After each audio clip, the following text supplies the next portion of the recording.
Thank you for waiting. I finished checking your adventurer handbook. Here are your commission rewards. We have no other urgent commissions on the books at present. Thank you for all your hard work lately. Perhaps you two could consider taking a vacation. Amazing! Paimon never thought we'd end up having downtime in Nod-Krai. Things were pretty hectic when we first got here. Everywhere you looked, it was either the Wild Hunt causing chaos or the Fatui stirring up trouble. It felt like this whole region was one giant slime in a barrel, ready to go boom at any moment. Sure have. Things were looking pretty dicey, but in the end, we managed to turn it around. Whoa! Paimon just got deja vu! Oh, that's right. It's because we've done this like a million times now. Ah, yes. Are you two aware that the Moon Prayer Night is soon to take place? Oh, yeah! Lama told us that was coming up soon.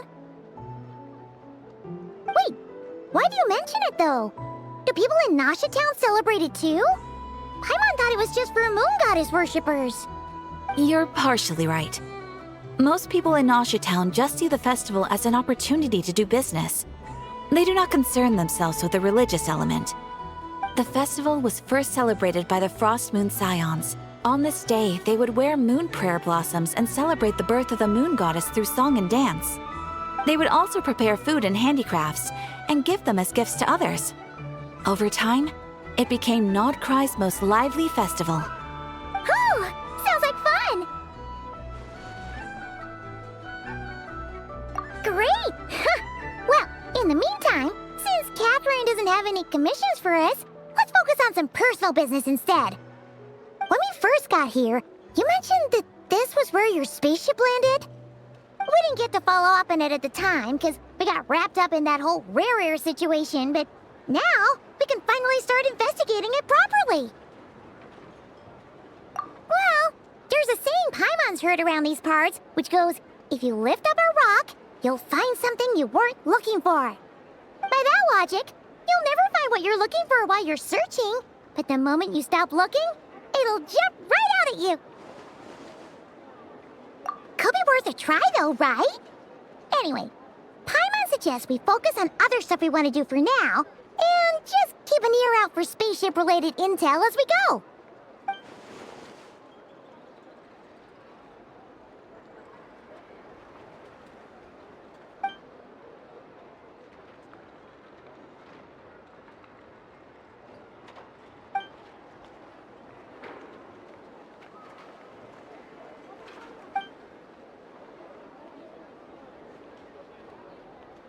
What's wrong? You look super serious all of a sudden. Huh? Paimon gets why you'd be concerned about Columbina, but what does the doctor have to do with anything? Oh, that's true. And now that you mention it, we're definitely overdue for a showdown with the Fatui.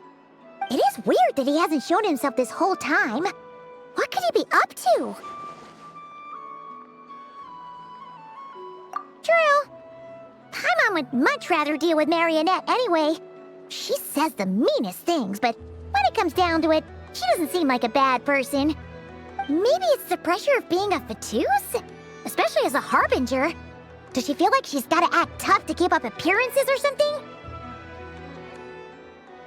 But then, every time we headed out with Rarir, she always wound up having to repair Polonia and her other robots. That's gotta sting. Losing face always hurts more for people who care a lot about their image. She's probably still furious about it. What? Relax, she's not even here. Huh? What's the matter? Oh, nothing. Sorry, we'll be on our way now. Where are we again? Oh yeah, Columbina? Right, yeah, let's go see Columbina.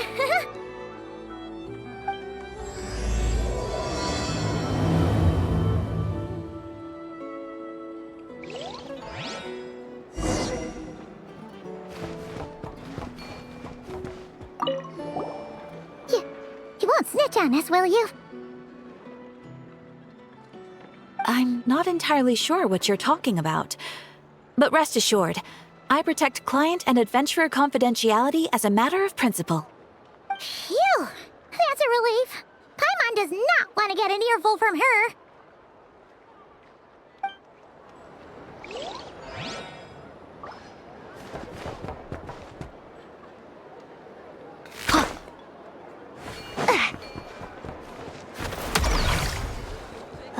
Last time this guy came over to the curatorium, he asked us to find him a secret shortcut between Nod-Krai and Snezhnaya. Huh, yeah, right. Like, we'd ever share that kind of intel with Once they him. hauled everything over to Snezhnaya. The actual vacation comes right after this. I promise.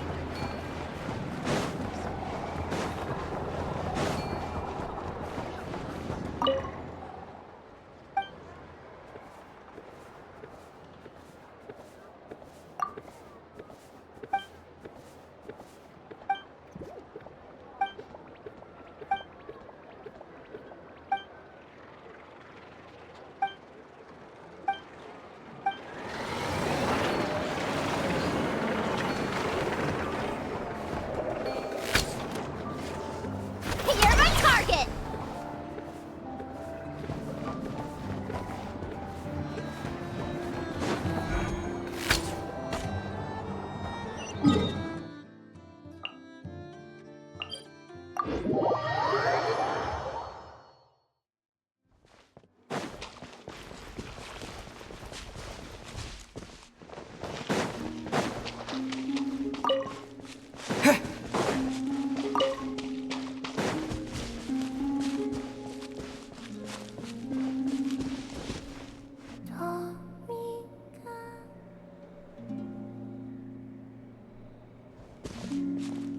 Hey, she's sitting up! Is me sitting here a rare sight? No, we just thought you'd be resting. Perhaps I would have been, were it not for the sudden arrival of some unexpected guests. Not that I consider it a disturbance. After all, you are the only ones who are free to enter. Would it not be a little unfriendly of me to lie down while we speak? I didn't realize you put so much thought into little things like that.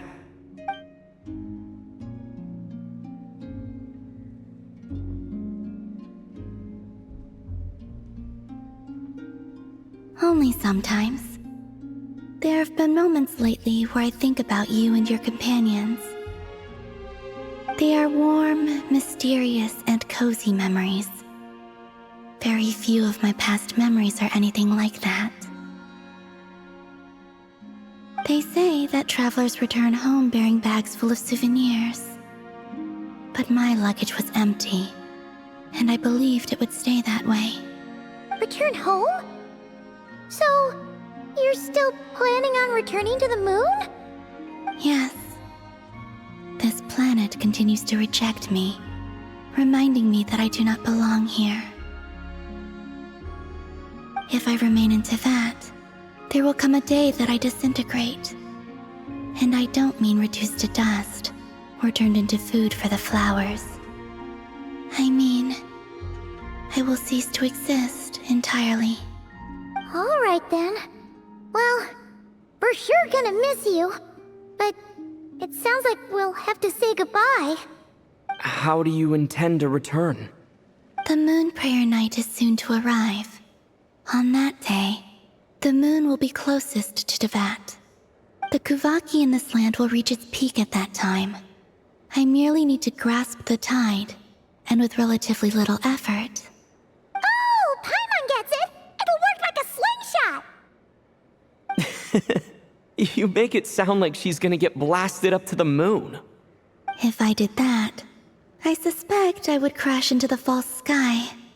I will be using a much gentler approach. But I do like the analogy. It's fun. You see? She gets Paimon's sense of humor.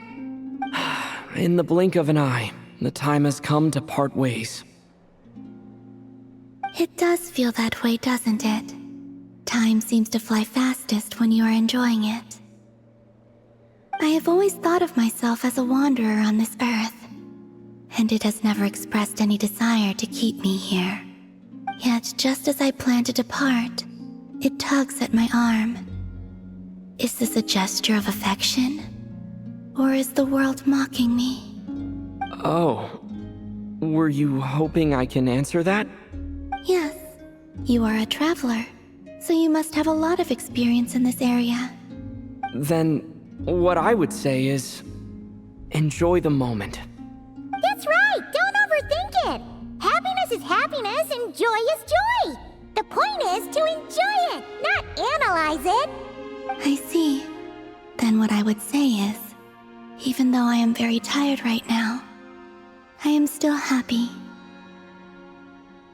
I can't tell from the tone of your voice. Oh, really? You don't think I sound happy? I'm just kidding. I could tell you were in a good mood today from the moment we saw you. Ah, a joke. Albeit not a funny one. Anyway, I assume you're here about you-know-what. Give me your hand. Actually, it's not that. There's something else we wanted to discuss with you. Oh, then, do you still want to give me your hand? Or not? Sure.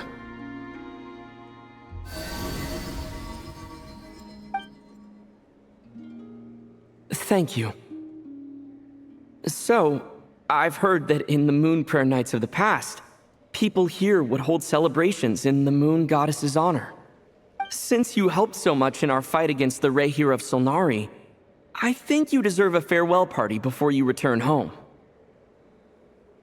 I haven't asked everyone else for their opinions on this yet, but I'd like to invite you to join the upcoming Moon Prayer Night. I've never joined a moon prayer night before. I'm not sure what I would even do. Oh, don't worry about that! We take care of everything! All you need to do is show up. Of course, there's no need to force it if you're not feeling strong enough. It's just, this kind of felt like a golden opportunity. But they call me Kutar, and the Fatui have an arrest warrant out for me. I shouldn't appear in public right now.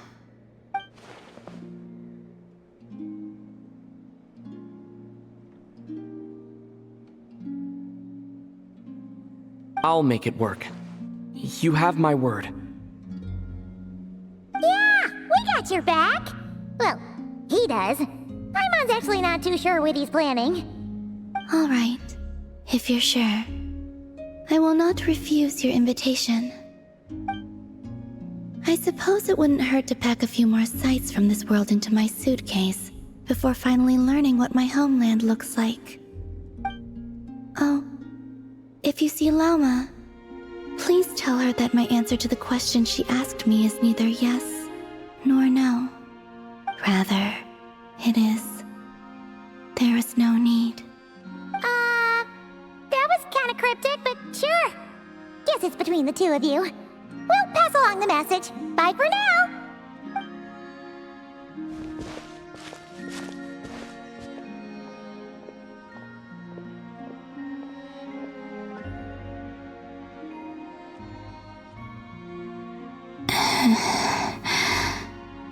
And also, I do not know.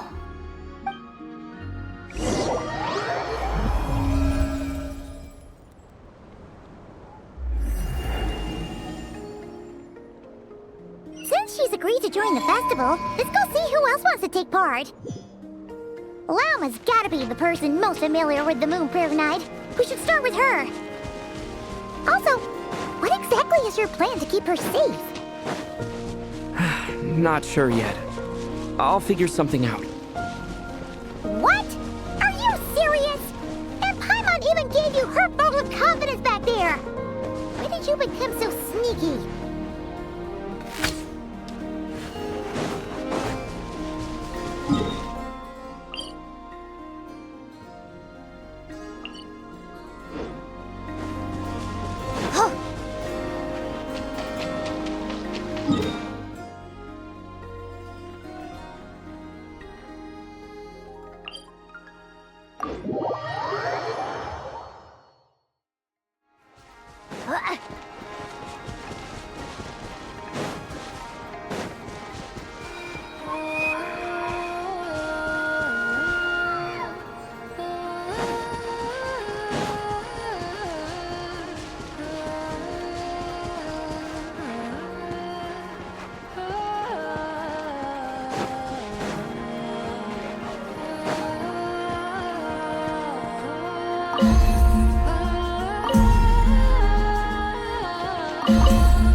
Varka, what are you doing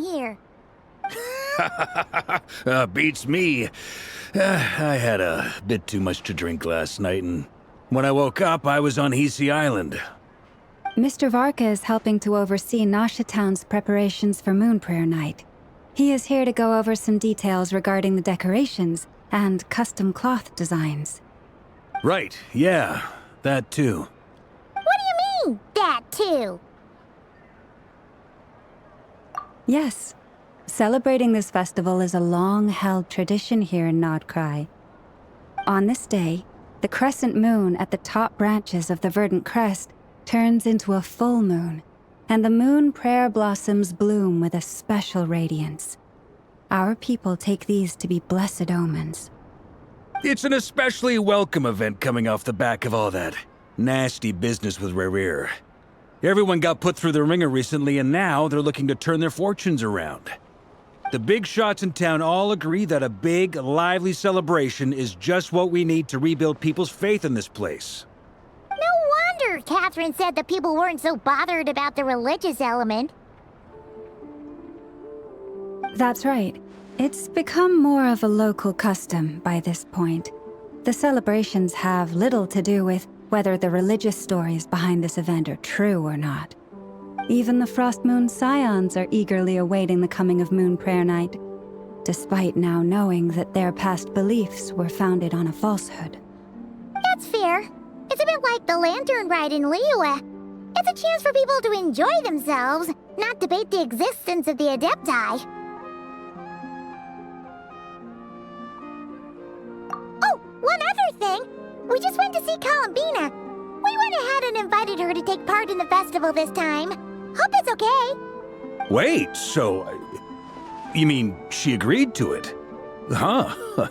That's quite a surprise. Then, I suppose that she intends to return to the moon on that day. Oh, yeah. It's kind of a complicated process, but basically, it's like a slingshot. I understand. In truth, I had a feeling that she might make such a decision. Well, if Kuthar has decided to participate in the festival, we should prepare accordingly. Yeah, exactly. She was saying how it could be risky for her to show her face in public. We were wondering if there was any way we could hide her. Unfortunately, the people who carved the statues did an excellent job of capturing her likeness. It will be very challenging to hide a goddess whose face everyone is so familiar with. Darn! We may have bitten off more than we can chew here. Nah, don't sweat the small stuff. We can handle that. Huh? Are you saying you have a plan? Not as such, no, but the most important thing with a festival is to keep the mood light and your spirits up.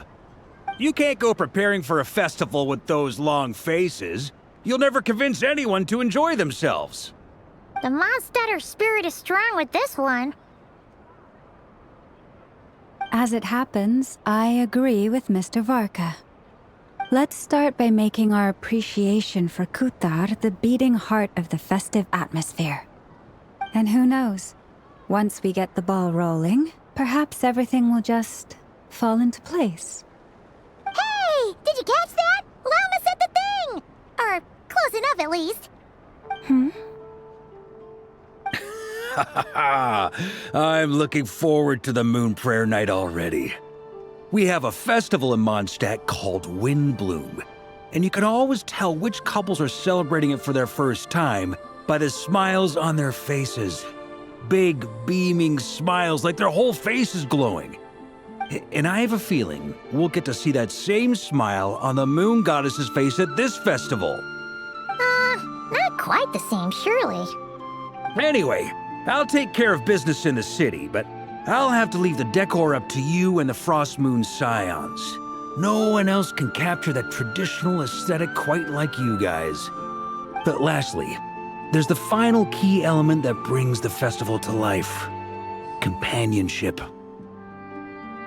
Before you leave, let me show you something that we've been preparing. Mr. Varka had asked to see it already, so you may as well tag along. Also, I have some further questions about Kutar's decision.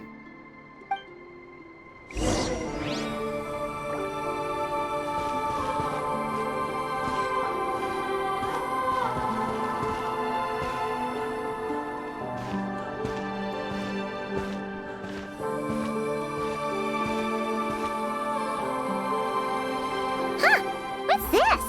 They sure look like they're having fun. I believe so.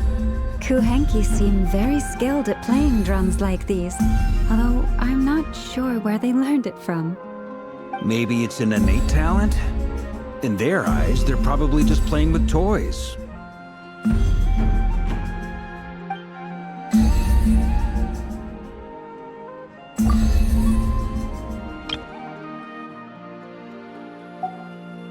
Wanatar! You wanna play too?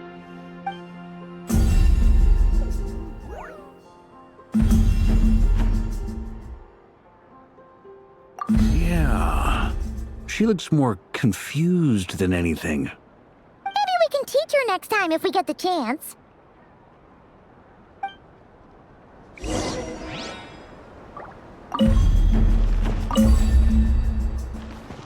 What are these floaty things? Moon veils. We hang them from buildings in the city during the festival. When you look at the sky through them, it creates a lovely misty effect.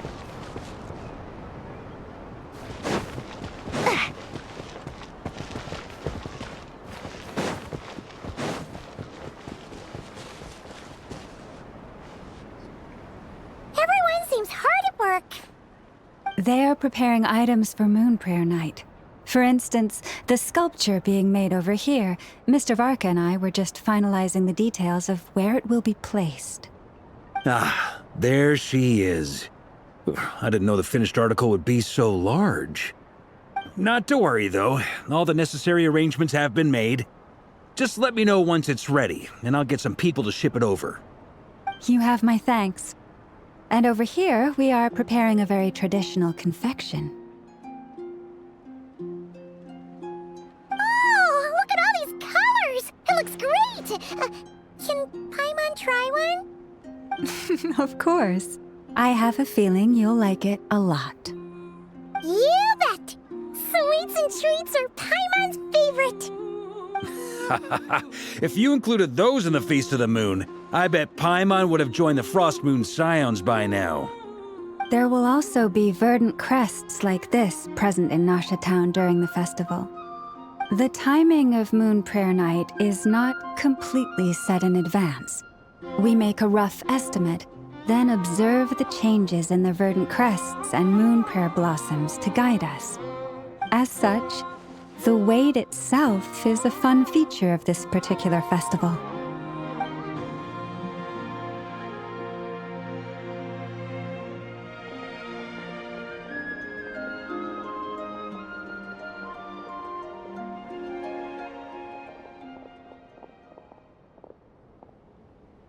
Let's talk here.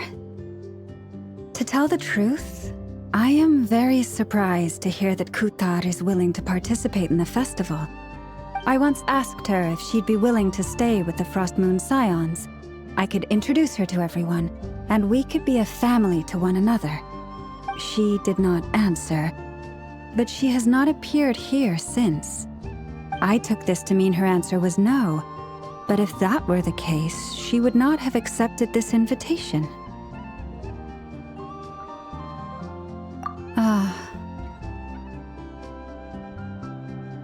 I see. Maybe she is right. Maybe the Frost Moon Scions of today no longer need a moon goddess. But my wish was not for her to come here and be worshipped as a deity. I simply wanted to offer her a place to stay. I'm sure she believes that showing herself here might invite Fatui intervention, and as such, she does not wish to cause us trouble. But what really pains me about all this is that this is her birthplace. She ought to belong here, yet no one has been able to grant her shelter. I think I'm qualified to weigh in here. When someone's about to depart on a long trip, what they need is blessings, not burdens. We should wish her the best, not make the journey harder than it already is. Anyway, she's agreed to attend, hasn't she? All we need to do is simply respect her decision. I see your point. Yes, she will soon depart after all. Our job is to leave her with some happy memories. Besides, who's to say her journey to the moon is a one-way trip? It's not like she can't come back and visit if she wants, right? Paimon agrees wholeheartedly. Festivals are all about having fun, so let's keep it simple. All right, I'm gonna head back to Nausea Town soon. Want to come with? I'm guessing you have some other folks to visit there. Sure thing, let's go! Bye for now, Wilma! Thank you all. Goodbye.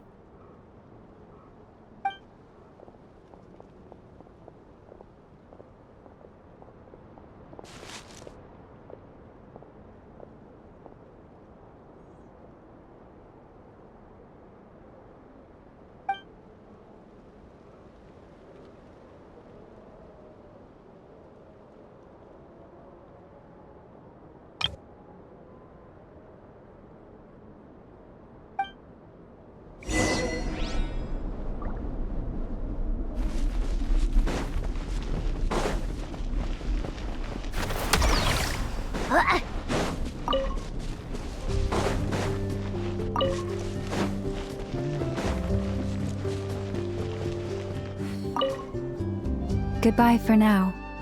I look forward to the festival.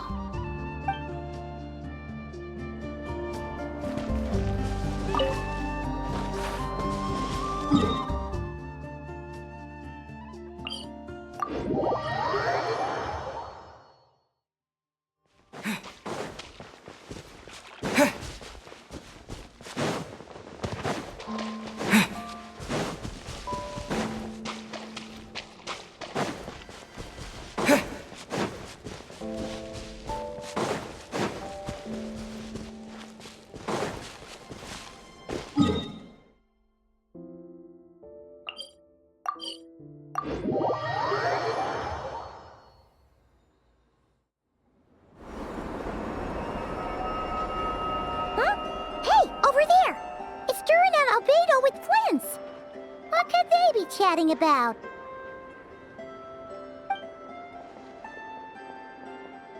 Your guess is as good as mine. Ah, Grand Master, and the Traveler and Paimon. Hello there. It's been a while. Perfect. We have some new volunteers for our investigation. Wait, let me guess. The righteous Lightkeepers are finally ready to hunt down the Abyssal Dragon? Haha. Yes, that too. Yeah, right. Oh, wait. Why does everyone keep saying that too? Well, to be precise, the facts match, but not the causality. Wait, so I guessed right? Half right. Don't act so impressed with yourself. Maybe I can explain. We ran into Mr. Flint's north of Nausea Town. At that time, we just noticed a few abyssal creatures out in the wild, but the strange thing was, I didn't detect any traces of abyssal energy on them at all. On closer inspection, we realized that they were not real monsters, but something akin to reflections in the water, or perhaps a mirage. Huh? What do you mean? Like, you could see them but not touch them? Exactly. It was very peculiar. They roared and tried to attack us, but we could not make any physical contact with them. I think I've heard of things like that happening in Nod-Krai before, but I don't know much about it. Yes, it's a known phenomenon. Mirage-like illusions tend to appear in Nod-Krai in the run-up to Moon Prayer Night. From a distance, they appear quite real. I myself thought that Misters Durin and Albedo were locked in battle with abyssal monsters when I first arrived. But after sharing intel and investigating a little further, we can confirm that these illusions are harmless. There is no great cause for concern. All the Mirage stories I've heard are either animals, rocks, or small houses. Abyssal monsters, though? That's a first. It's a first for me, too. So I'm planning to look into it further just to be on the safe side. I intend to inspect a few more locations. What about you two? Any plans? Alice contacted me a few days ago. She'd like me and Durin to assist her with an experiment. But we lost contact shortly after receiving the message. I'm sure that comes as no surprise to anyone familiar with her. We don't know when the wind will blow, yet when the wind blows, we will know. That, in a nutshell, describes how Alice operates. Yeah, that tracks. Okay. Well, I suggest we investigate this Mirage business in the meantime. It's piqued my curiosity, and I'm pretty sure I know someone who will already be 10 steps ahead of us. Well said. Right? Whatever's happening in Nod-Krai, she always seems to be the first one to know. Let's go see what she knows. We can invite her and her staff to the festival while we're at it.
You're right, I have noticed. There's certainly something a little fishy about this situation. Only a little, though. Records indicate that this phenomenon can occur in the days before and following Moon Prayer Night. That said, it has always been a rare sight in the past. The odds of encountering these phantoms are similar to looking up in the night sky, happening to see a shooting star, and managing to make a wish before it disappears. But this time, either everyone's getting lucky, or they're appearing far more frequently than usual. Yehoda's out gathering intel as we speak. In the meantime, let me check off some points of interest. First, the Abyss. The ones we saw seem to be abyssal monsters. Indeed. But we have identified one location where many more of them have made an appearance. And not just monsters, but human phantoms, too. Given the scale and nature of the phantoms, it's almost as if someone's last memories are coming to life. Or perhaps the memories of multiple people. Oh. So you mean the phantom monsters are hunting down the phantom humans? Exactly. The phantoms can interact with each other, but we have no means of intervening. In addition, some of the human phantoms would seem to be from the very distant past. This is clear both from the clothing they wear and the stories they tell. They claim to be from Hyperborea, a name which I've heard from Lauma before. If this is true, it means they must be from 6,000 years ago. Did Paimon hear that right? 6,000 years? It sounds like this merits further exploration. That'd be a big help. I'll leave it with you, Albedo. My knowledge of ancient history is non-existent. I used to doze off every time the pre-Knights of Favonius era came up in class. It's quite a miracle that you were able to understand these phantoms' speech, given how long ago they lived. I suppose you're right. But I'll leave the archaeologists to ruminate over that conundrum. As an intelligence broker, my sole interest is in the value of the information I gather. Which, in this case, hopefully means earning myself some good favor with our dear Lady Moonchanter. So calculating. Whew, this intel broker logic always catches Paimon by surprise. Sounds to me like we could split the work up. I think the abyssal phenomenon is best left to Albedo, Flints, and me. Agreed. It coincides with my duty as a lightkeeper. For my part, I'd like to understand the abyss better. Even a little knowledge would go a long way.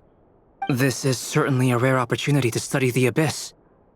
But even rarer, perhaps, is the chance to make contact with the ancients.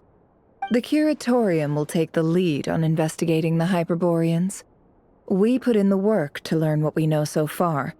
It seems only fair that we get some quantity of exclusive intel. That just leaves our trusty team of 2 unassigned.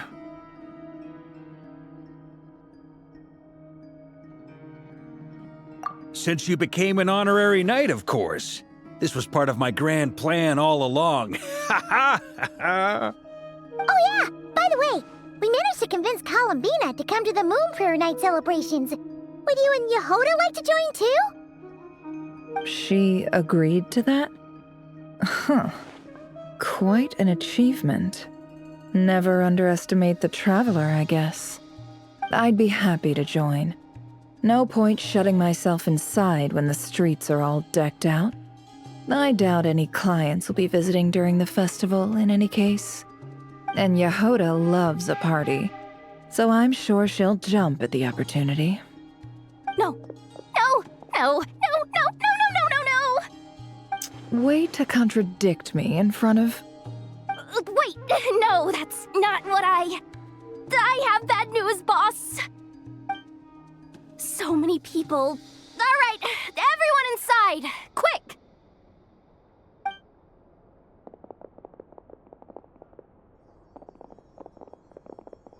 This is gonna sound crazy, but hear me out. I saw one of those phantoms at Star Sand Shoal, and it was some sort of flying ship. Like a spaceship? That's gotta be the one you came to Teyvat in. You said you saw the same thing through the moon marrow, right? Huh? You already know about it? Ugh, I thought I was gonna blow people's minds. Turns out I'm the last to find out. Wait, back up. You came here in a spaceship? Now my mind is blown! What's it like on the inside?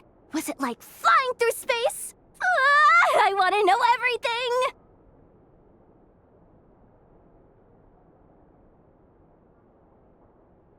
Yep, exactly. Huge discovery. You're the best. Second best intel broker in the world. After your boss, of course. Wow. Really? Well, I don't know if I'm all that, but... I guess that decides where we're heading next. Come on, don't look at me like that. I know the spaceship doesn't have anything to do with me, but you don't want to leave me as the only one twiddling my thumbs, do you? Please? Fair enough. You can tag along. In that case, let's meet back here to discuss our findings once we're done. I wish everyone a productive investigation. You too.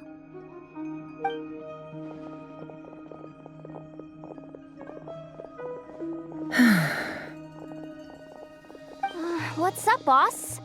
Aren't we gonna head out? Tell me, Yehoda, when did the Curatorium start giving out intel for free? Oh, sorry, boss.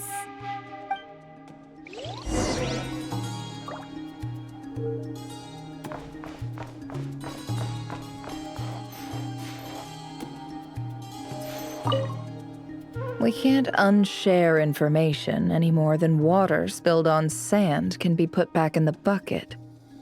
I'll just have to balance the books some other way. Please, boss. There's gotta be another way. Who knows? Depending on what they find, maybe this will work in our favor. Please don't find me. Please.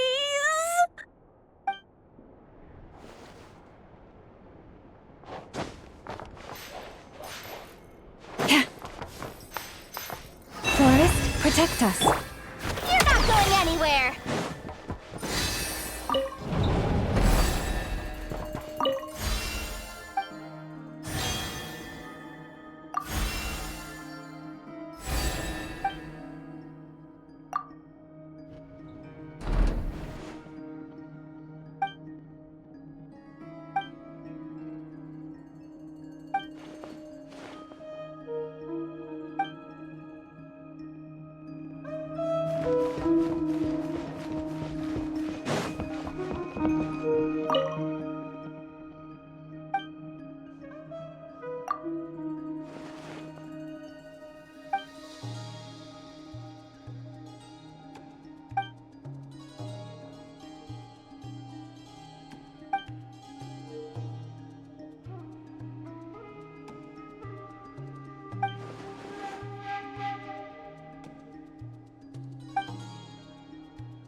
Rain, go, go, go! We gotta find some cover before we get soaked.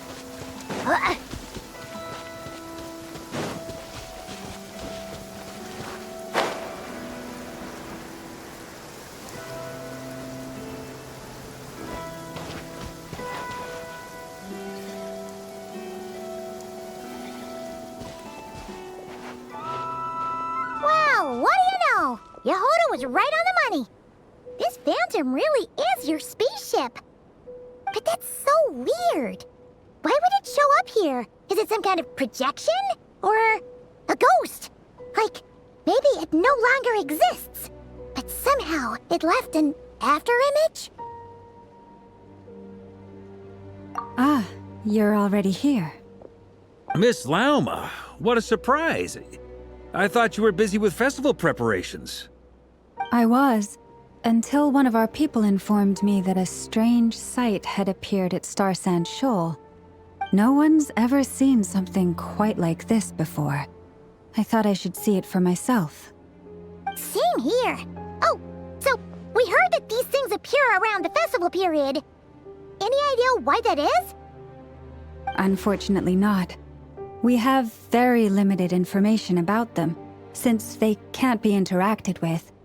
And no human phantoms have ever made an appearance before now.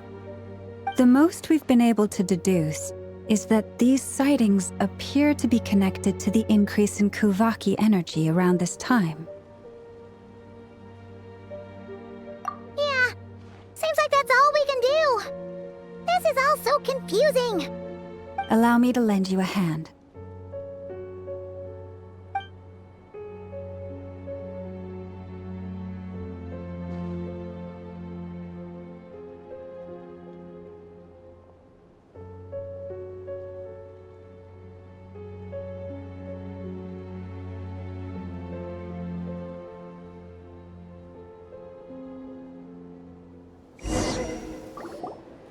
Everyone, our friend here should be able to provide us with some information. Is that a phantom rhymehorn deer? I've heard about how the Frost Moon Scions live in harmony with the animals and can even communicate with them. That's coming in handy now, for sure. Okay. Yes, I understand. Then how about this?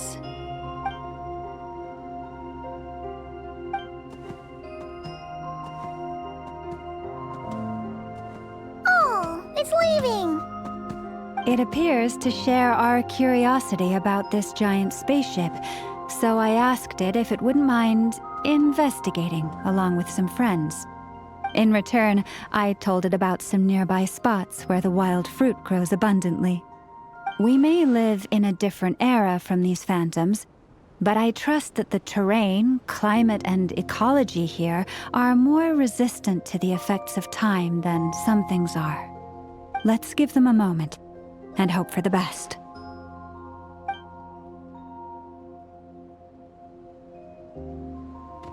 All back together? Must have been a lot of fruit. Indeed. Now let me ask them some questions.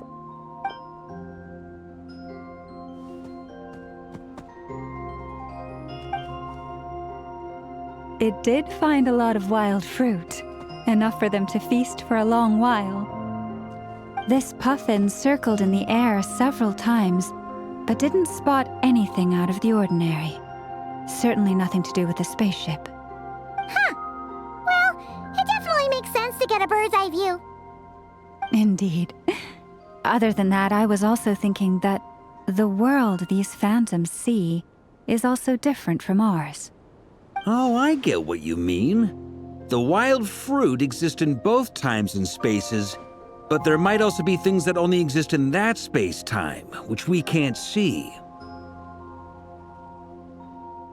Good point. Great thinking, Lauma. Blunthorn rhinos can use Kuvaki to shift great rocks, but this one says it couldn't get that ship to budge by even an inch. The sniffer mole tried too, but despite being a skilled digger, it could not get through. They say that the spaceship looks robust and undamaged. It seems completely impervious to any and all attacks. Whatever lies within is well defended from harm. So, just like us humans, there was nothing they could do about this spaceship either. Yes, still, they deserve our thanks. We are grateful for all your efforts, dear friends. Now go, and enjoy your feast. I've noticed some other human phantoms gathered nearby. Come on, let's go talk to them.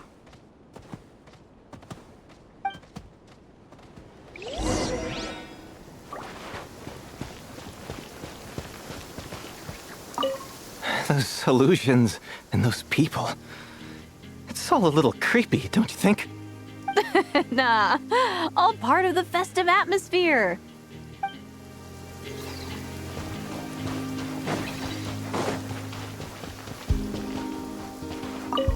Have you ever seen anything like this? Nope. Never seen or heard anything this weird.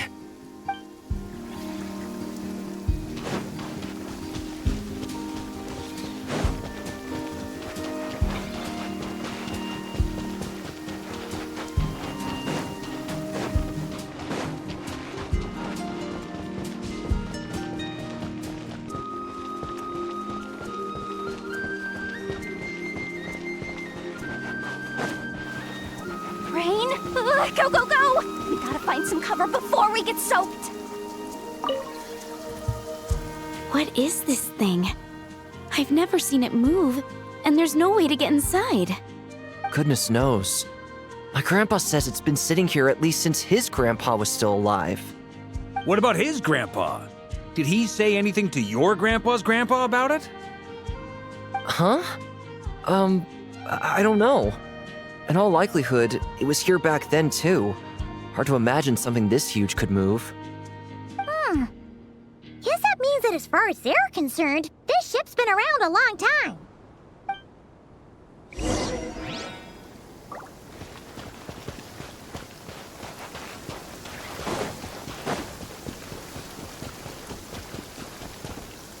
Right? Come on, brothers. If we can get even a small chunk off of this thing, it's gotta be worth a fortune.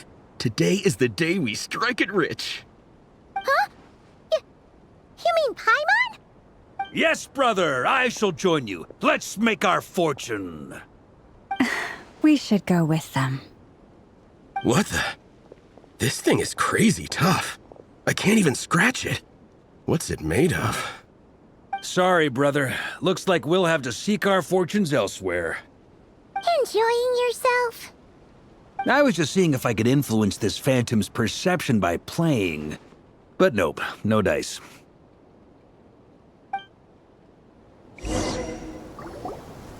I'm sure we're all starting to build up an idea of what's going on here now that we've spoken to some of the people. These phantoms are reenacting real historical events in Nod-Krai. It's almost like we're in some kind of interactive stage play. We can talk to the actors, but the plot is fixed, and we can't influence it. It makes sense.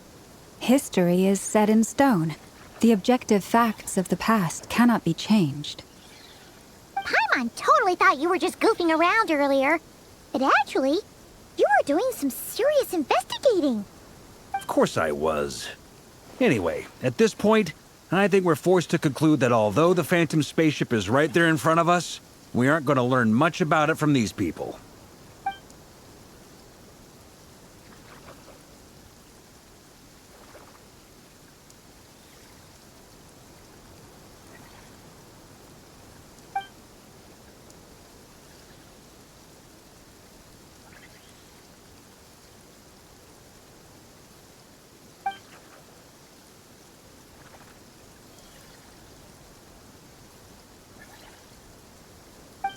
Don't be discouraged. If nothing else, this is proof of the ship's existence. And think about it. So many people tried to hack their way inside, but no one could get the door open. It's made of very tough material. To me, that says that we'll either find the ship itself or the story behind it. It's just a matter of time. Huh. Every now and then, when Varka gets serious, he actually does seem like Grandmaster material for once. I wonder how the others are doing. Let's head back for now. Sounds good. Also, drinks are on me if Team Knights of Favonius is the first to finish. Wait, we have a team name now? Am I in Team Knights of Favonius as well? You're very welcome to join. We've even got a cathedral ready for you. Isn't that technically blasphemy? You wouldn't dare make a joke like that if Barbados was in earshot. Nah, I'm sure Barbados doesn't mind a little harmless blasphemy once in a while.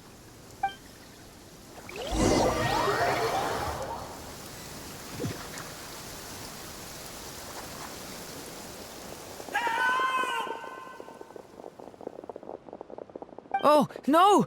Get away! Oh.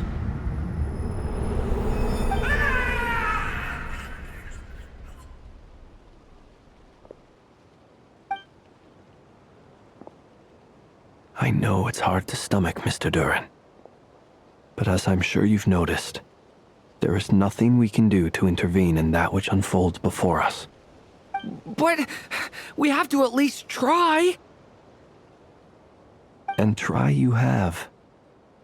But are you aware of how many unsuccessful attempts you've made now? I wasn't keeping count. I'm afraid this is the 39th failure so far.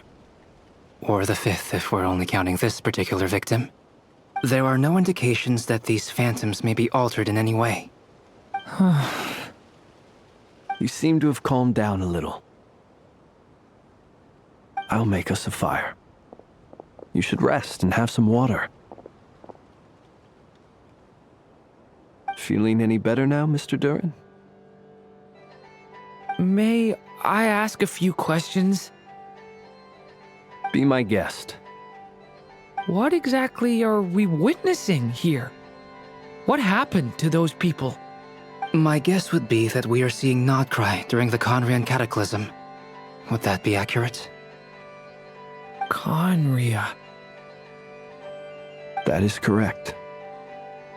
As you know, once the Abyss senses even the tiniest crack, it floods in and spreads like wildfire. There was a time in the distant past when it permeated all of Nod-Krai, causing immeasurable harm. The people paid a terrible price to heal this land. Then, 500 years ago, the whole of Teyvat suffered an abyssal disaster. Once more, Nod-Krai was dealt a devastating blow. I see. In the face of the abyssal onslaught, all were like grains of sand tossed around by a tidal wave. Be they human, fae, or god. The moment you witnessed is but one drop in a whole ocean of catastrophe. All right. I guess that answers my second question, too. I wanted to know why there's nothing I could do to help them, and that's because what we are seeing is history. That would be my guess as well. As I understand it, history and fate are not all that dissimilar. The latter may be unseen to us, but both are immutable. Yes. Fate was determined long, long ago. I still have a couple of other questions for you, Mr. Flint. You mentioned more than one abyssal disaster that has struck this land in the past. How can you be sure that what we're seeing is from the Conrian incident? And also, how are you able to stay so calm when you're talking about these events? From everything I know about you, you're not cold or ruthless, and you're not indifferent to the suffering of others. Alas, I am forced to show my age. I must be 600 or 700 years old by human measure. Wait, so you... One is not easily moved by history when one has witnessed the truth firsthand. I'm sorry. You needn't apologize. Your passion is a good thing to have. Treasure it, because someday you may find it in terribly short supply.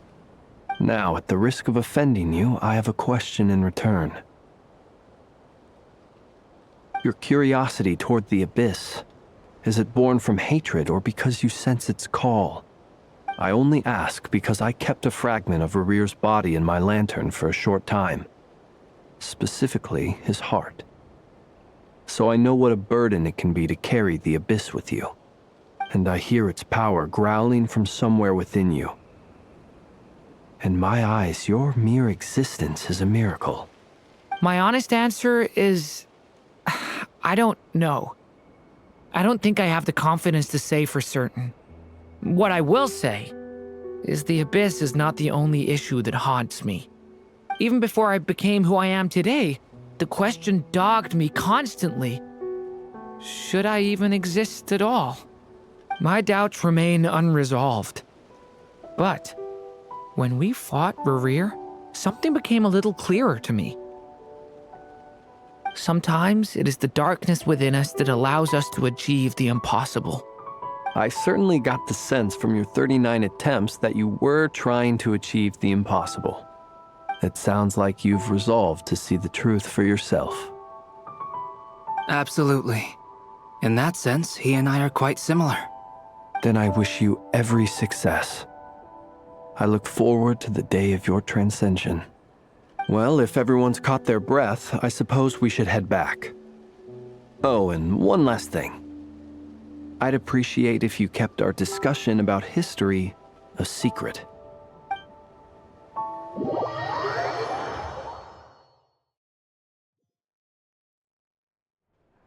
Incredibly, our separate investigations led us all to the same conclusion. Hooray for consensus!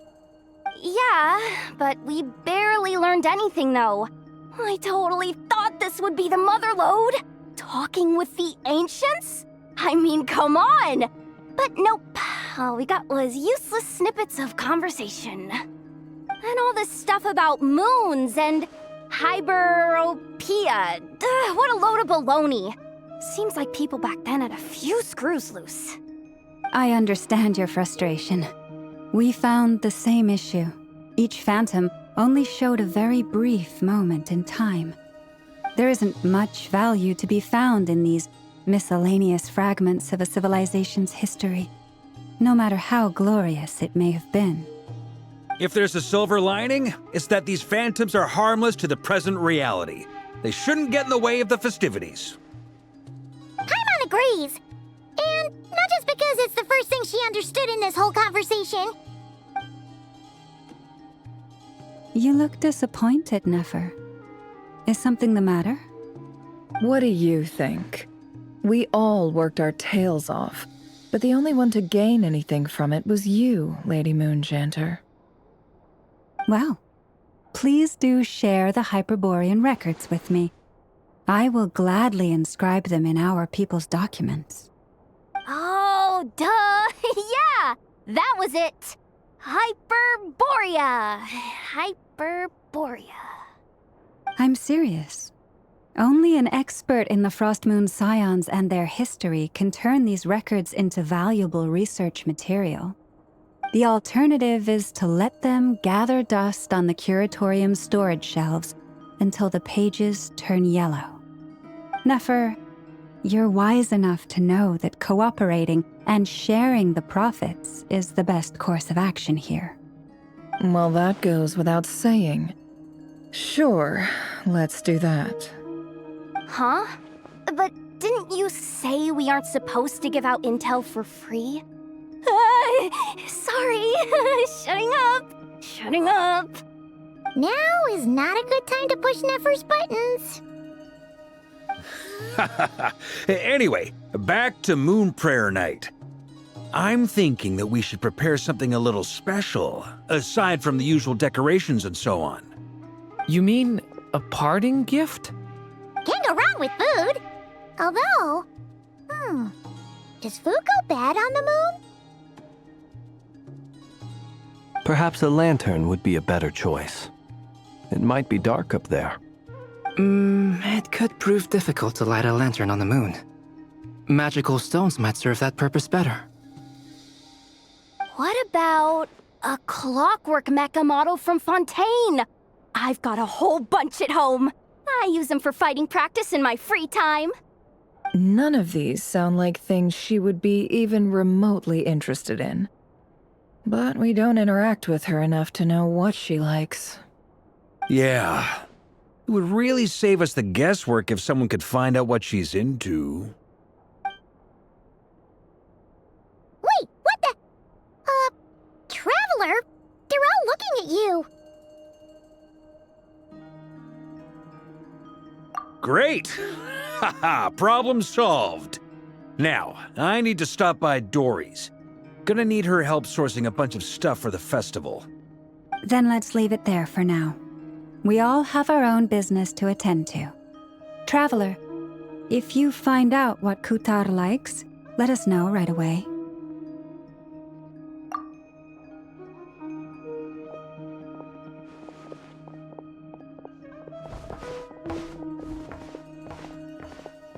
Is something the matter? I'm fine. It's just... I'm still feeling a little rattled after witnessing the horrors of the Abyss. But it's okay. This is something I have to work through. I'll be all right. Thanks for your concern. Well, don't put too much pressure on yourself. If you ever feel like something's wrong, physically or mentally, we're here to talk. Come on. Stop treating me like a kid.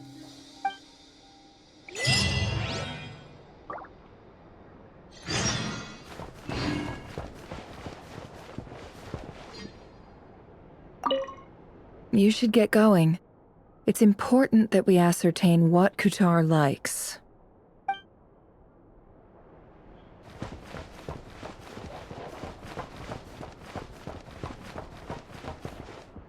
Which is why we need a lantern guaranteed to work on the moon.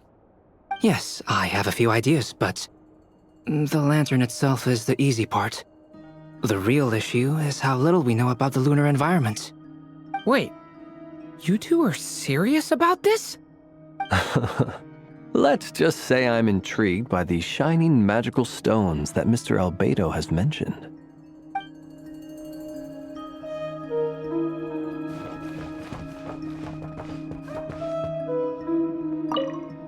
Could you do me a solid and try to smooth things over with Boss Neff?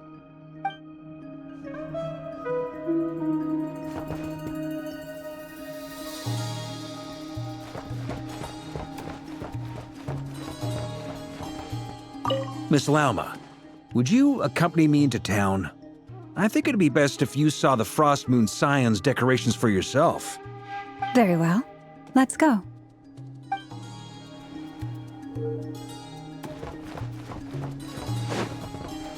Smash and grab! It all adds up.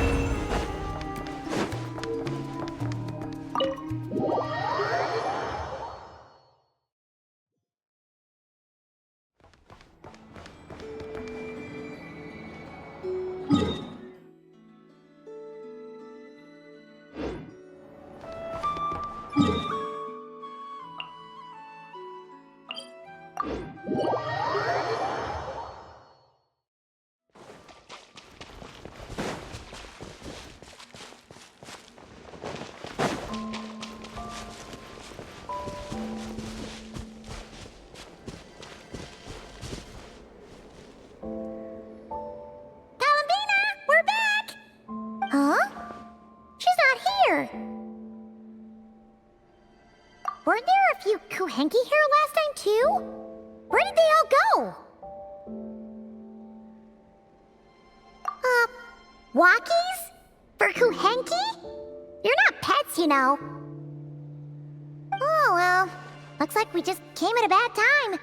Let's try again tomorrow. There's still a few days until Moon Prayer Night, so we're in no rush. Besides, she needs time to rest anyway.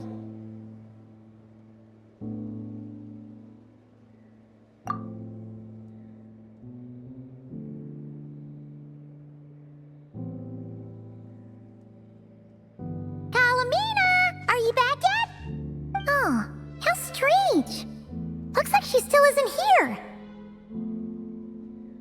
Right? It's not like her to spend so much time outside. Especially since she's worried about attracting unwanted attention. What about Luonatar? Luonatar, you there? Hey! Do you know where Kalambina went? Sorry, didn't understand.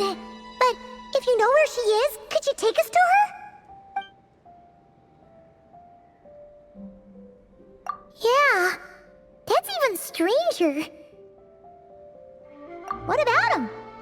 Oh, that's not good news. They change color when Kalambina gets weaker, right?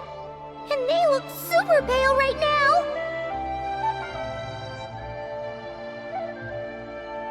Good idea.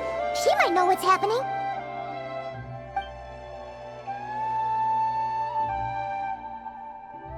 Lauma! Ah, it's you. How is Kutar? Is she okay? No, she hasn't. I came here to check on her after I noticed the flowers had changed color. Based on past precedent, she must be very weak right now. Even getting up to walk would be a struggle. It seems unlikely that she wandered off outside. Not to mention that she doesn't do that at the best of times either. So yeah, this is super weird. No. Very few people are in the know about Kutar's whereabouts. And if anyone suspicious had visited, they'd have left some sort of evidence. Come on, let's go to Nasha Town. If anyone has seen her, someone there will know about it. It's Nod-Krai's information hub after all. Makes sense. Let's go!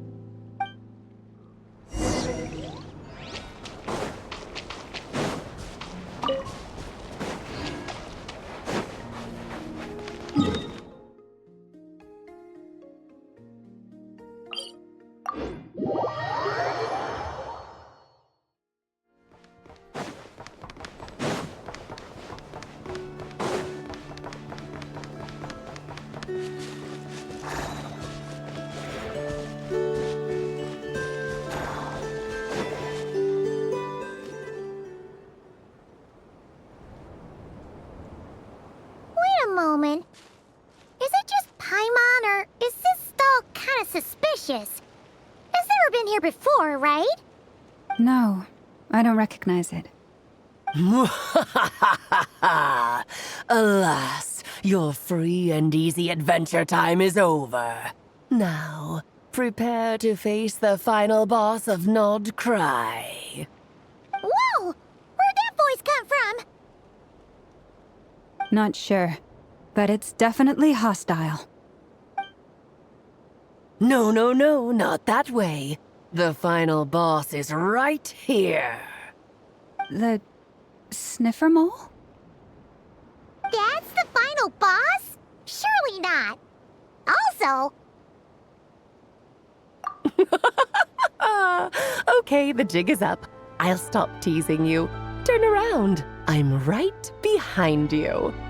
It seems I've managed to leave quite an indelible impression, even though you've never seen my face. Ah, nothing could make a great mage more pleased with herself.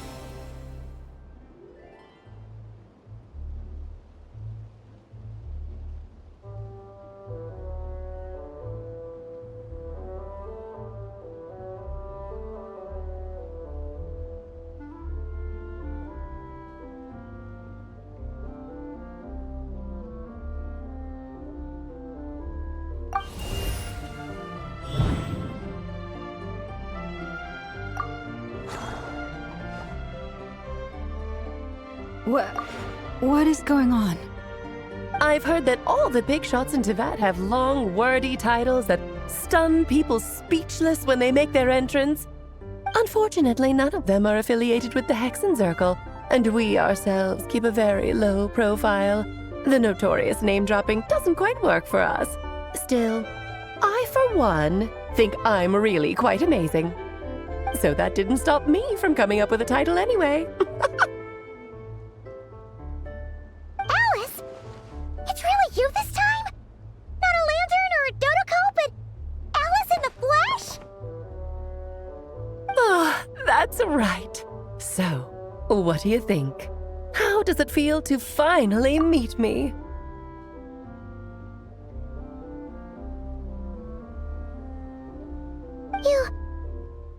You look like...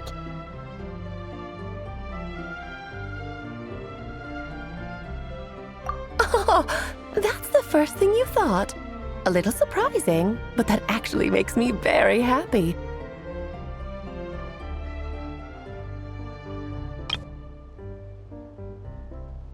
Because that means that when Klee grows up, she'll be just as stunningly beautiful as her mother.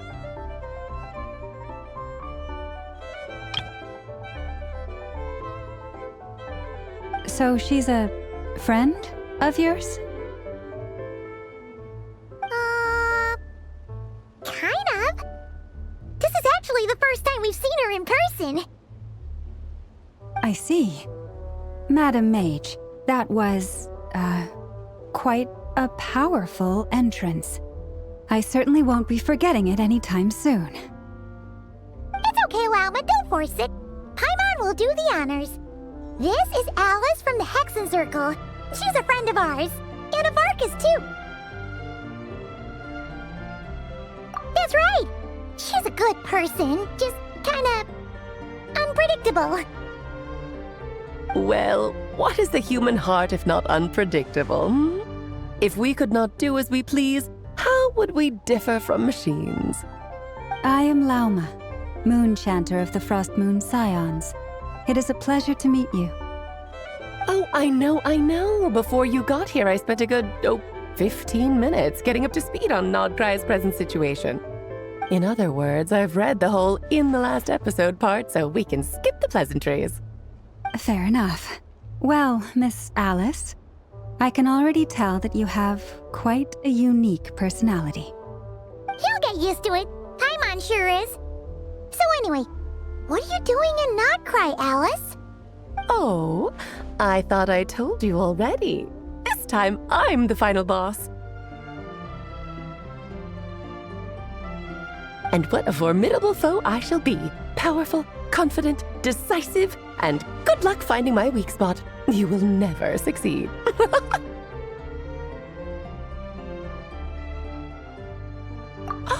Oh, drat! My one weakness, and you found it in an instant. Fate has been dealt a devastating blow. Thus falls the great Dodo King. Why are you playing along with this nonsense? For funsies, of course. What's wrong, Paimon? Are you disappointed in me? Am I a gigantic letdown? No, it's just... you seem like a busy lady. And this is the one time you've shown up in person. Paimon figured it would be for something more high stakes than just goofing around. You're quite right. I'm here in Nod-Krai because something big happened. Something big enough it caught the attention of the Hexen Circle. It concerns the 3 moons, Teyvat's borders, and of course, the moon goddess you are currently searching for. Kind of. Why don't we discuss this over a pot of tea? My main reason for coming on this trip to Teyvat was, of course, to have some fun. But I do technically have a job to do as well, namely, maintaining the stability of Teyvat's borders. I'll skip over the complicated parts, but to sum it up, abyssal energies are all that lie beyond Teyvat's border. We'd find ourselves in a real pickle if they ever made it through. And the phantoms you've been seeing are a sign that the border has been disturbed. No wonder they tend to show up around Moon Prayer Night. Is it because the real moon is now so close to us that its power can cross the border? In part, but only a negligible amount passes through. Just enough to influence the verdant crests and so on. And as you've noticed, there has been an unprecedented number of phantoms appearing this year. The influence of the moon beyond the border cannot explain this. No, there is another far greater factor at play. The trilunar syzygy. A trilunar syzygy? Eons ago, before the heavenly principles came to Teyvat, it was the then 3 moon goddesses who controlled the laws of this world.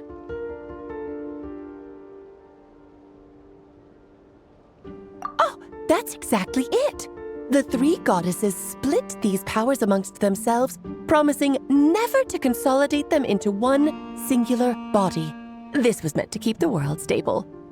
But, fast-forwarding to the present, the eternal moon's marrow is with you, while the iridescent moon's marrow, which should never have appeared in this world, has been retrieved.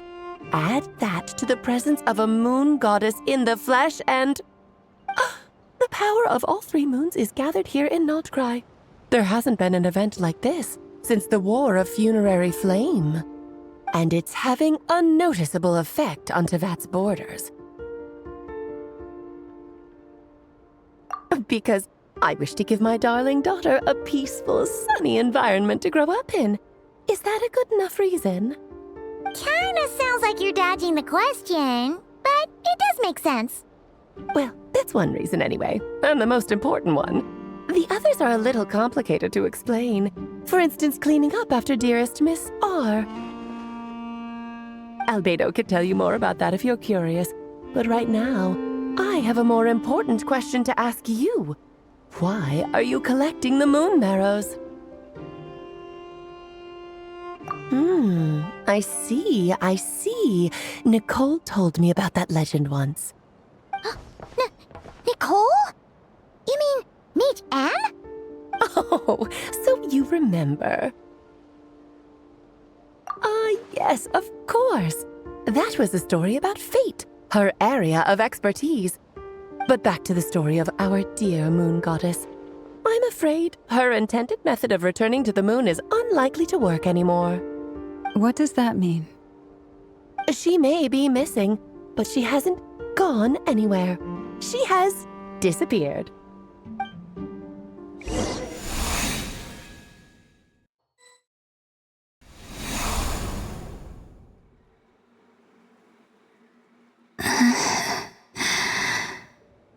My body is so heavy. Wait, no. It's my mind that's heavy. My arms and legs are as light as a feather. What's happening to me? I feel drowsy, like I've been asleep for too long. Is it daytime or nighttime? Is the moon out? I think I'll go for a walk.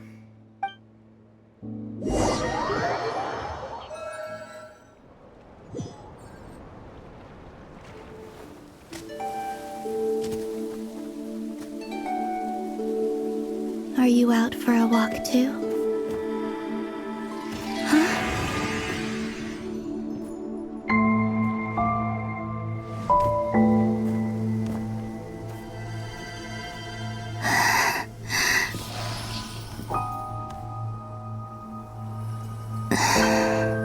The day has come at last.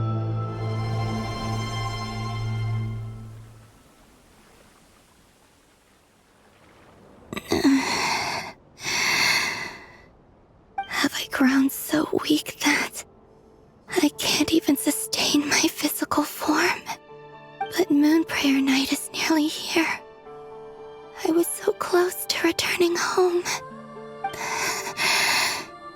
Death is near. Is this how it ends for me? Will I return to the moon after I disappear? Or... I don't want it to end like this. So far, at least, I still exist. Even if not physically, I can still feel. But as my power wanes, I'm sure that too will fade. I suppose I might take one final look at this world. The world where I was born.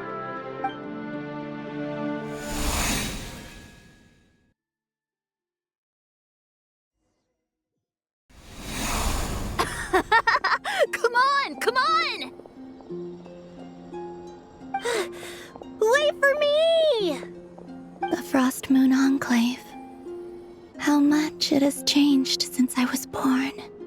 These decorations, they're so heavy. It's times like this when you kind of wish men could be priestesses and acolytes. How fascinating. I've never had the chance to be privy to people's private lives in this way. In the past, people would get so solemn and serious the moment I showed my face, like they were frozen stiff. Karina, Lametti, it's time to eat. Coming! I want to watch them a little longer.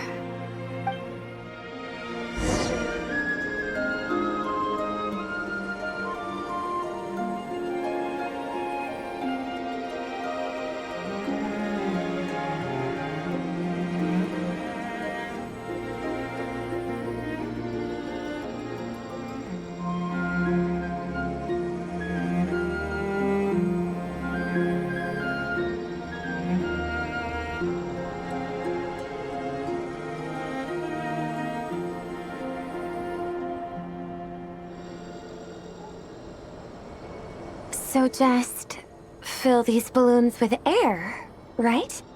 Yep. Try a couple now to test things out. The rest can wait till Moon Prayer Night. Think fast. Rita! Teasing an acolyte of the Frost Moon Scions? Surely that's a punishable offense. Take this!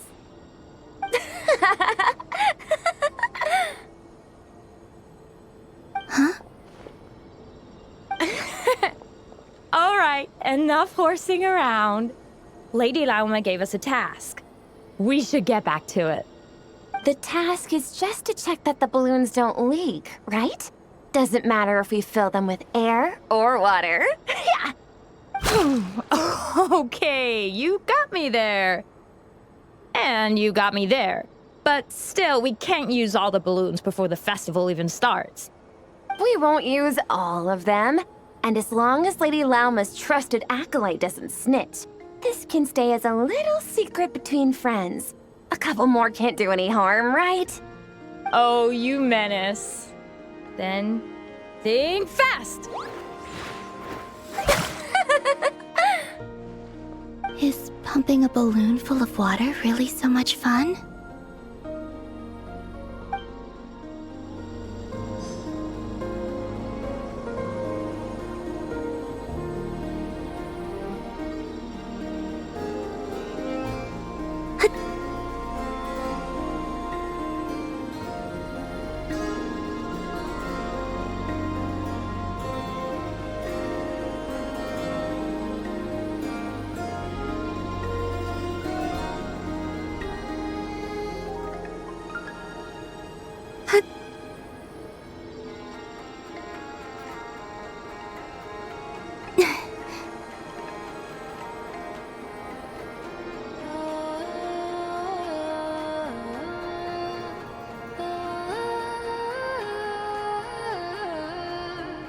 I'm sure you're both tired from playing all day. Come on, eat up.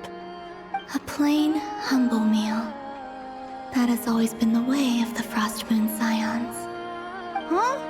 How come Lamatti got a midsummer berry dessert? Oh, I always get Lockaberry. I don't mind sharing. You can have a bite of mine if I get to have a bite of yours. They're sharing food? I've never shared food with anyone before. Even at the Harbinger tea parties, everyone just ate off their own plate. And when I couldn't finish my food offerings from the Frost Moon Scions, they'd leave the leftovers out under the moonlight for the animals to claim. Hey! That was 2 bites! Oh, then you can have another bite of mine. Oh, you too. Oh, don't fret now. Here, have some of Granny's too. So this is what it means to be family.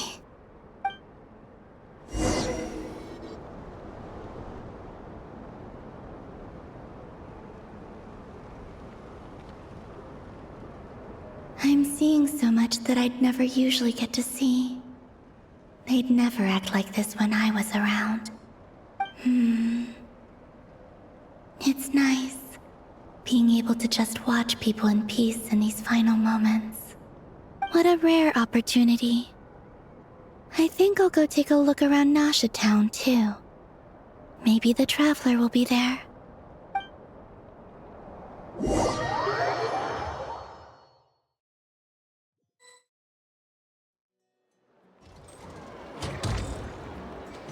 After the War of Funerary Flame, the moon goddesses were no longer recognized by Teyvat. They lost the whole foundation for their existence. That's why the moon goddess's strength is fading. She cannot withstand the world's rejection of her.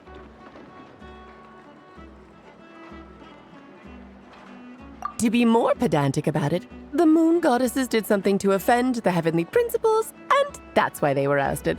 Something of a recurring theme in Teyvat's history. Theoretically, speaking so candidly should put me in their crosshairs too, but they can't tell me what to do. I'll say whatever I want.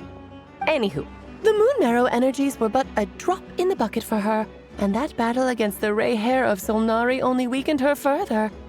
Fortunately, it happened close enough to Moon Prayer Night when the Kuvaki concentration here is high. That's the only reason she managed to survive this long. What do you mean, fortunately? You said she disappeared. We're too late. Ugh, what a headache. I thought this was all common knowledge. I guess I have some more explaining to do. Okay, buckle up. It's time for another lecture.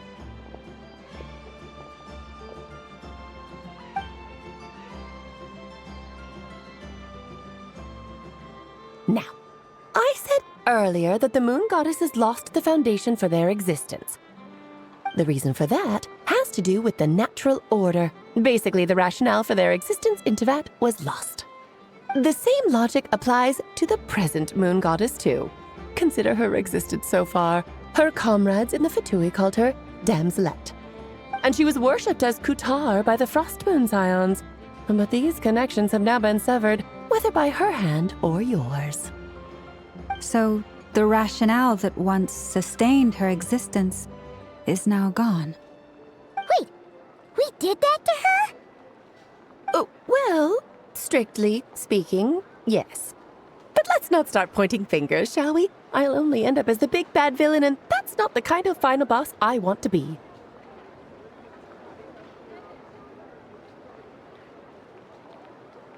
Of course I do. I'm only the greatest mage in the whole entire world. Now, if you wish to find your moon goddess, there are two problems we need to solve. Firstly, we'll need to strengthen the connection between her and Teyvat, at least enough to sustain her until Moon Prayer Night. Strengthen her connection? But does that mean I'll have to rally all the Frost Moon faithful behind this? I'm afraid a bygone faith and a former home won't be of any help to her now. Do you know her name? Her name? Yes. Names are very important things. A name is a fundamental concept that anchors one's entire existence. Then your first job is to find it. As a moon goddess, I'm sure she must have a name she identifies with. Neither Columbina nor Kutar is her true name, and she's never really accepted either of them.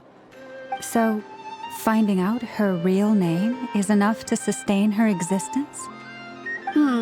Yes, I know it sounds like a small step, but every journey begins that way.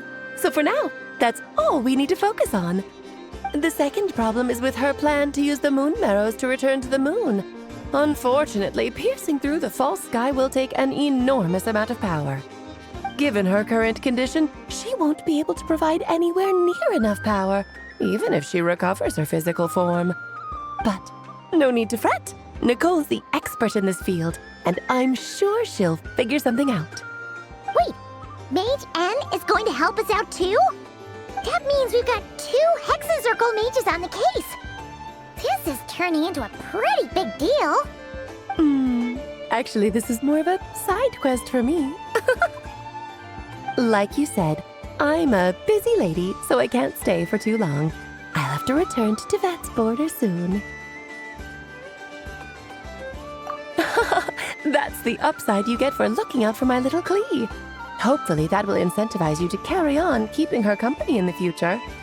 Anyway, jokes aside, you'd better get moving. It will take quite a miracle for the moon goddess's consciousness to hold out till Moon Prayer Night. Oh, I suppose I might as well tell you where Nicole is before I leave. Off you go now. Time to meet your new friend. Oh, yes, and a little suggestion. Don't forget to mind your heads. What? I wonder how Durin's doing. I should really go see him before I head back. You really are super busy. I most certainly am. There's so many children I have to keep tabs on just in Mondstadt. Durin, Albedo, Venti, Varka. Klee didn't make the list, huh?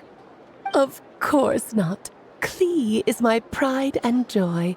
I have no qualms about her, because she's the best child in the whole wide world. Yep. Klee's a little angel. I'm glad you agree. Well, all the best. See you when I see you.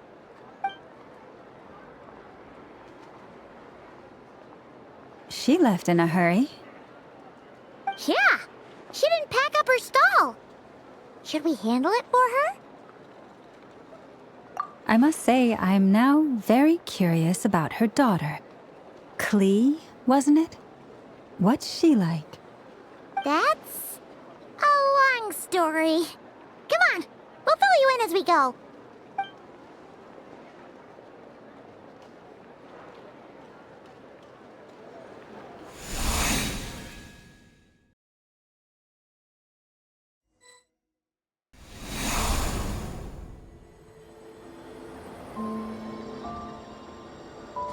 What a lively place. I've never experienced Nasha Town like this before. Hey, you old geezer! Your hammer's rusted through! Who are you calling old geezer? Are they quarreling? I'm looking right at him! You've really gone downhill since giving your daughter free rein in the workshop. Can you even swing a hammer anymore? It shouldn't take you days just to fix a single chair!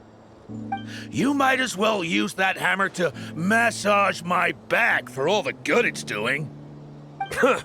Don't run your mouth, or you'll get a back massage that'll put you in bed for the rest of your life.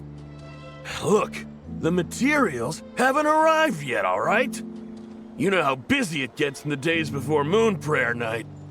I'll bet you send all the materials to your little princess. Blood's always thicker than water, huh?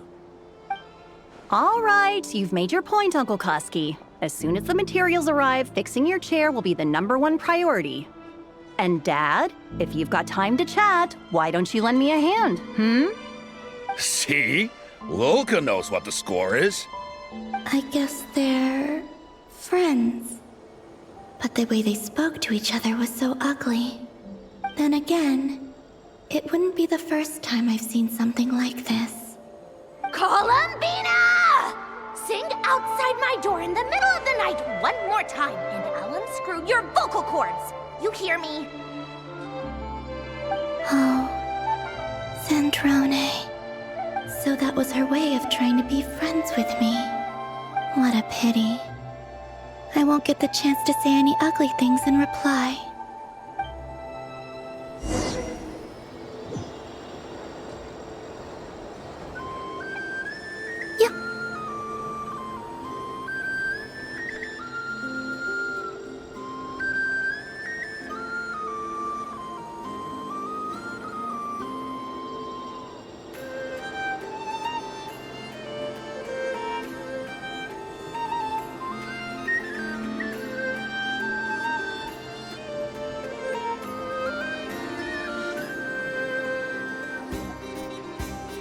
Hey, have you decided what to give her for Moon Prayer Night?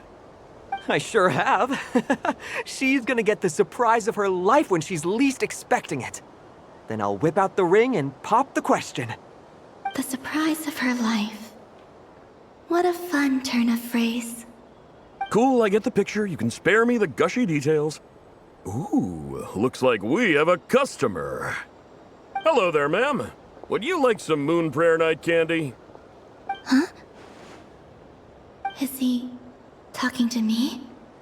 Can he see me? Here you go.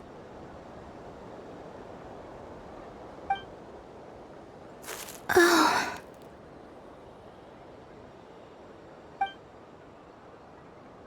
Come back anytime. Right. Now, where were we? I don't know why, but I still held out hope.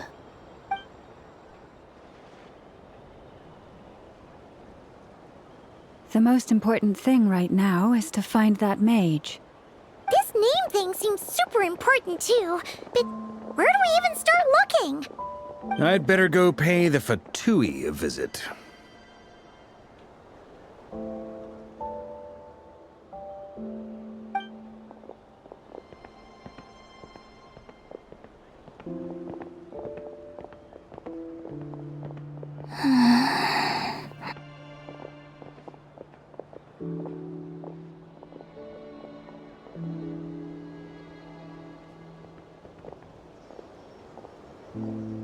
Columbina?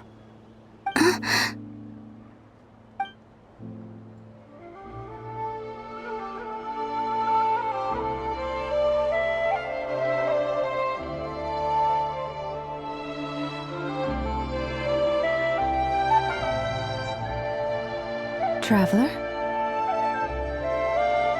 Let's go! This is no time to be spacing out!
Where are they going?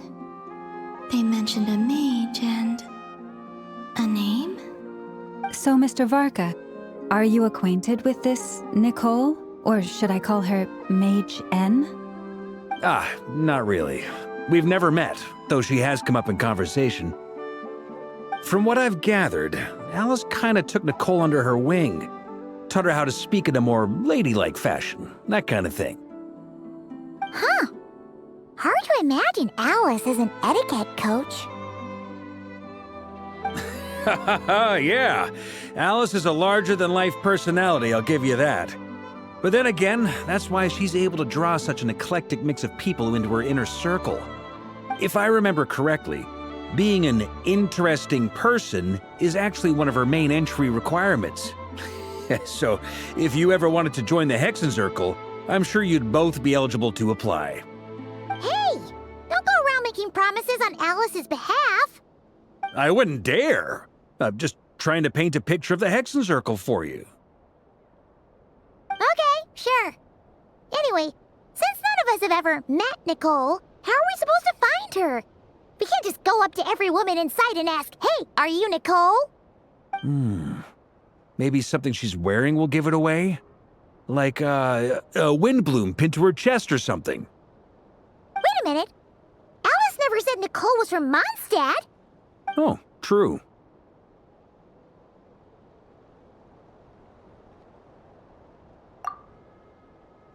That would be... this young lady, then?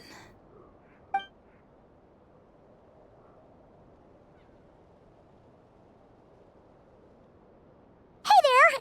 Sorry to disturb you, but... are you Miss Nicole? Varka, Knight of Boreas of the Knights of Favonius. Alice might have mentioned me before. Ah! Have we got the wrong person? Sorry. Well, this is awkward. When I shook my head, I meant, no, Alice hasn't mentioned you before. Huh? Where is this voice coming from? My apologies. For certain reasons, I am unable to speak. This is the only way I can communicate with you. It might take some getting used to, but I hope you can understand. Hey, it's fine. I'm more shocked by the fact that Alice never speaks about me.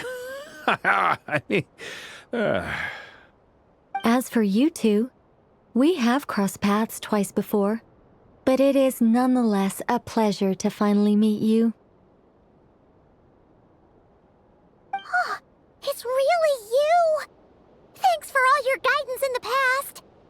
You're quite welcome. This time, things are different. We have reached the unwritten pages of the story. You might say that we stand at the crossroads of fate.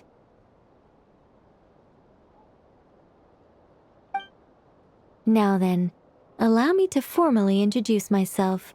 My name is...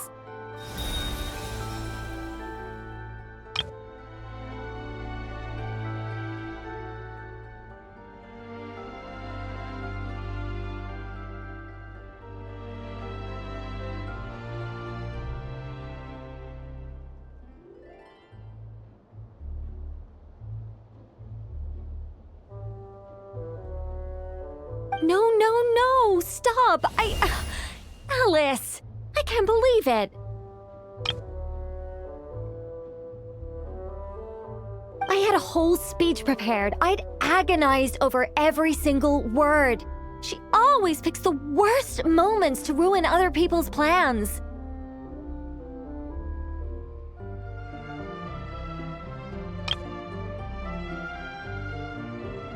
I'm so sorry about that.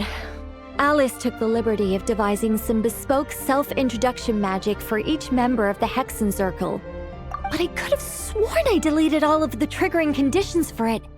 How did it bypass everything? Oh gosh, this is so embarrassing. This is a very different side of Nicole than what we're used to. Is she not used to face-to-face interactions? Don't worry about it. We've seen that introduction magic once already, so it wasn't too much of a shock.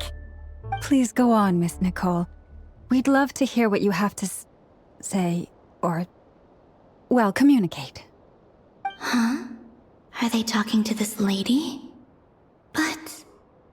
Will you all promise to forget that horrendously embarrassing introduction? Sorry? Embarrassing? When?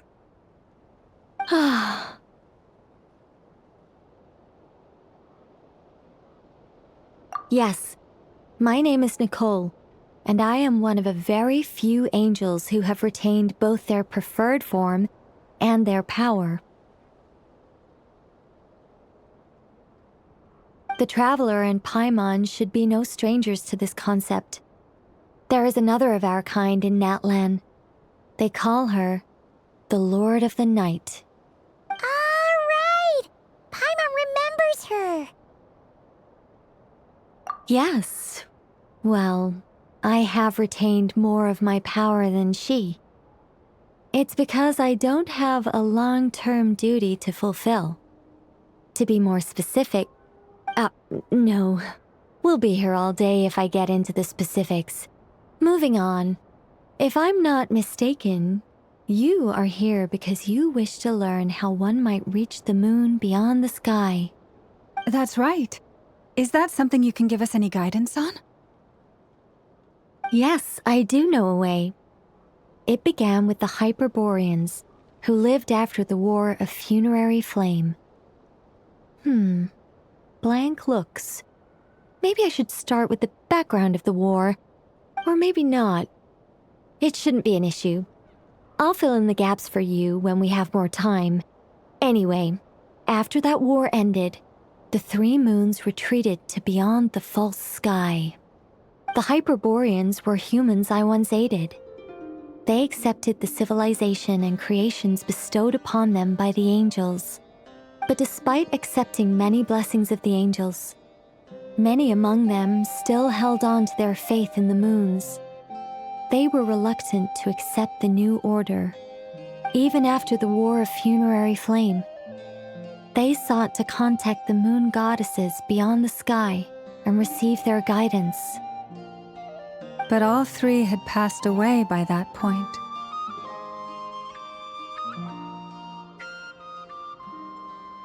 This mage has a unique method of communicating. Is she talking about the moons? Yes, but they did not know. And so, still they prayed for the moon goddess's mercy.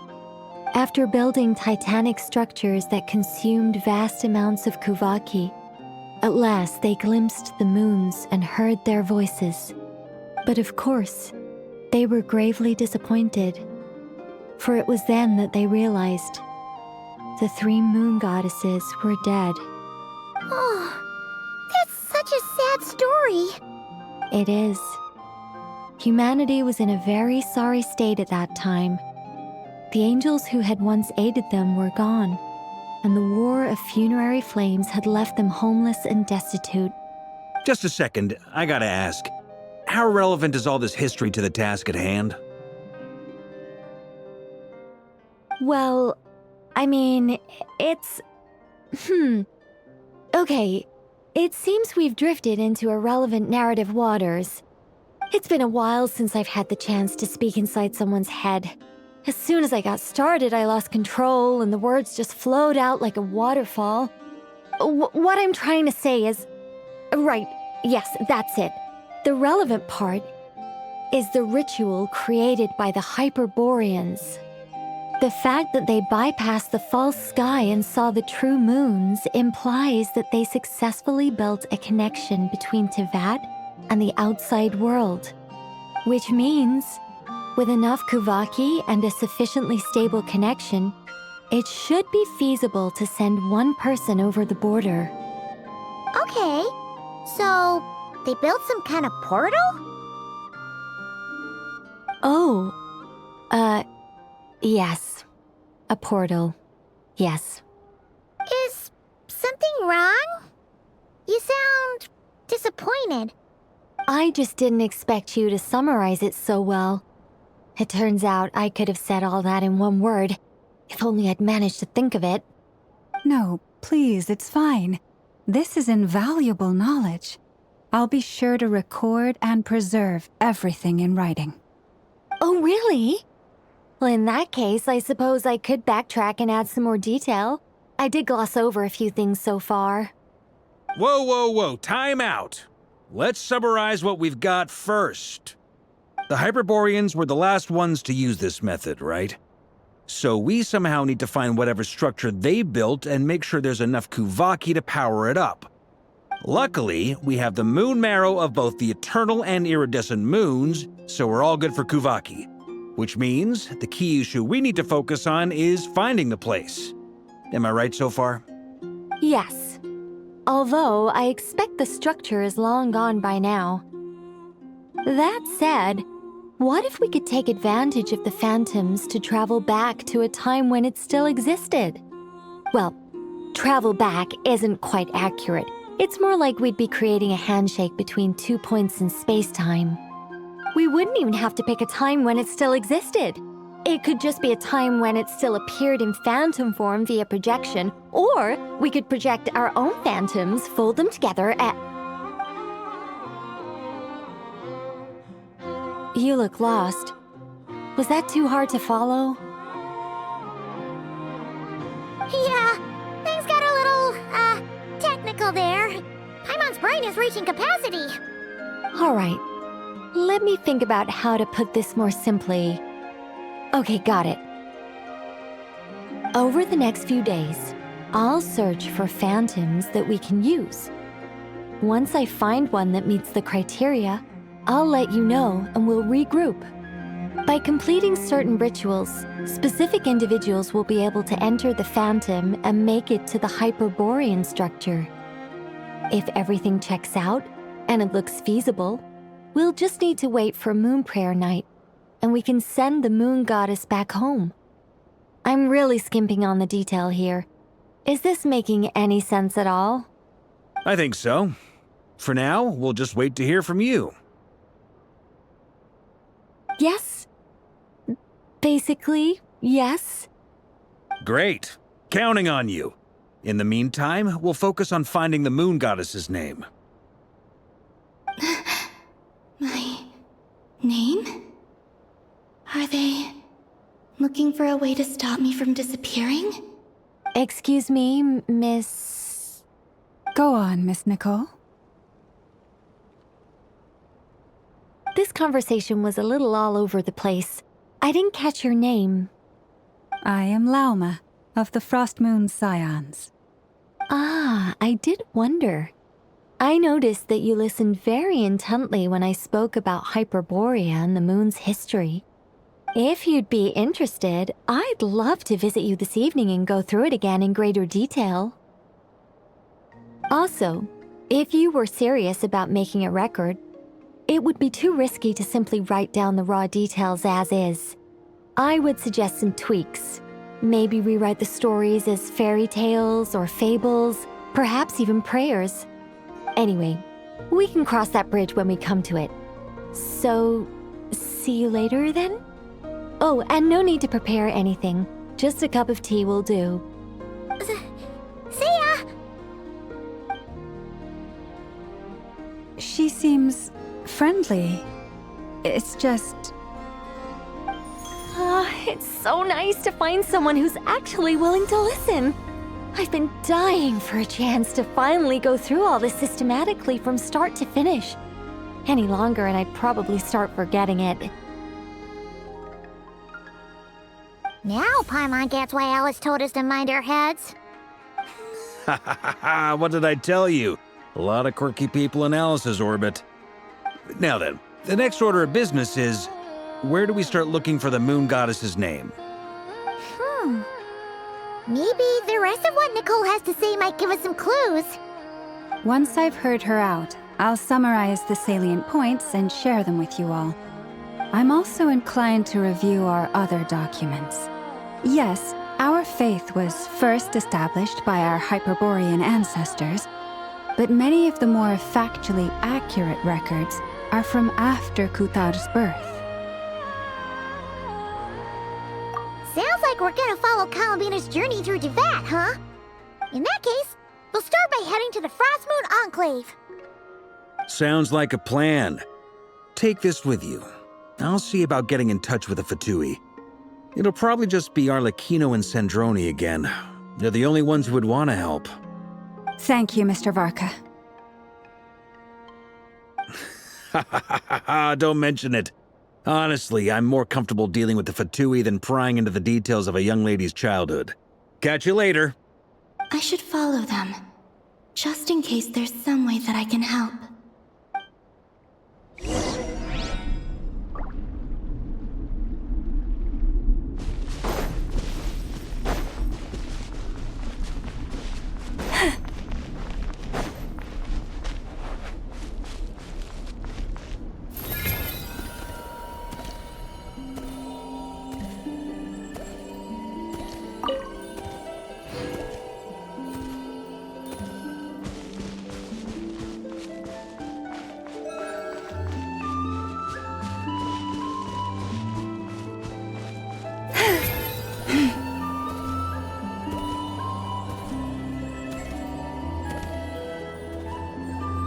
A while ago, I took the time to organize all documents in our possession that pertain to Kutar. What you see here is the material I consider reliable. You're saying there's unreliable material too? Yes. Most of the information we have was transmitted through an oral tradition. Inevitably, some of her stories were mythologized and deified over the years through countless retellings. That's why I organized them into reliable and unreliable. There's no sense seeking answers in history unless we can ensure the veracity of the historical record. Makes sense. All right, let's take a look through.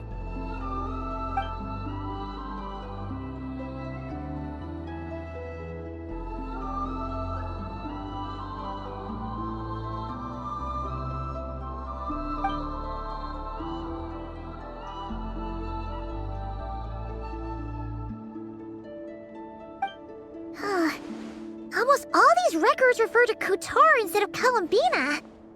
Although neither of those is her real name. Paimon's not sure what point she's trying to make. What we can gather from these records is that the Frost Moon Scions worshipped her as a god, placing impossible expectations upon her. I cannot fault them for their earnest faith, but for all their devotion, worshipping her day in, day out changed nothing. I imagine that none of it resonated with Columbina. It wouldn't surprise me if, even back then, she had already begun to reject the name Kutar and everything it represented. Lama speaks the truth. When I heard them call upon Kutar with hope and expectation in their voices, they may as well have been calling upon somebody else.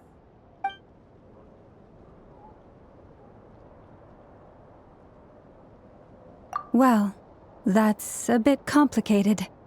I looked at the level of detail, perceived authenticity, prose style, and how realistic their portrayal of Kutar seemed to be. Amongst the Frostmoon Scions of today, only I know of her existence, and I alone have spoken to her face to face. As such, I know that there are certain things she simply would never do. That being said, I have sensed some changes in her lately.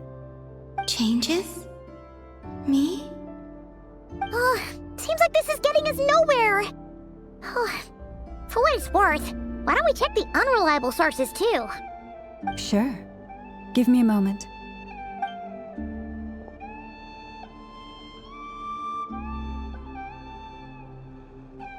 Exerting but a fraction of her divine might, Kutar sheared a great mass from the snow-capped mountain and cast it into the sea, upon whose surface shone the mirror image of the moon. Thus was formed the island of Hisi.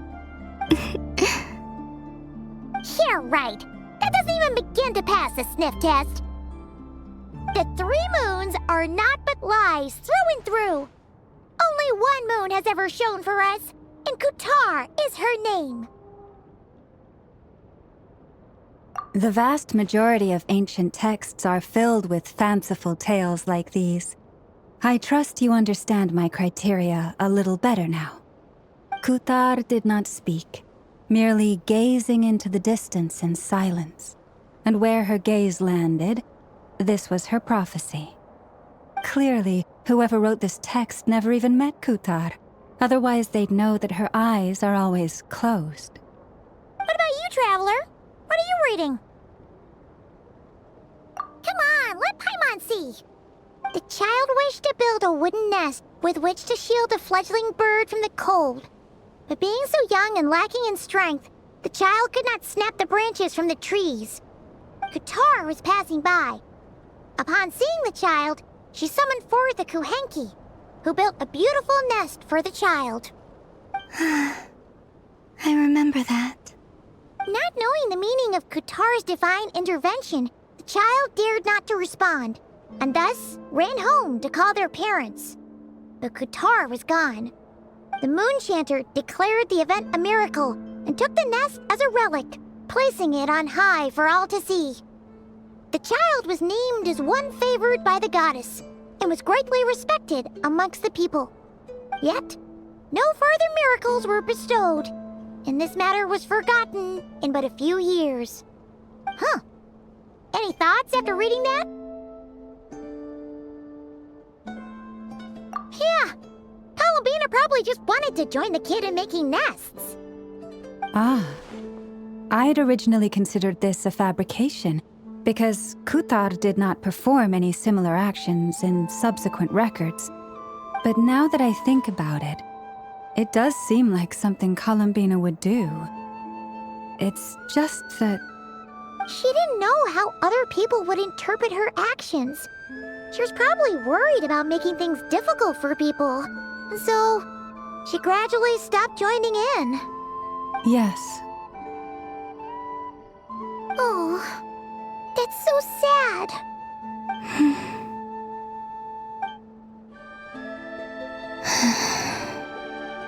And now, I can make no such gestures of warmth, even if I want to.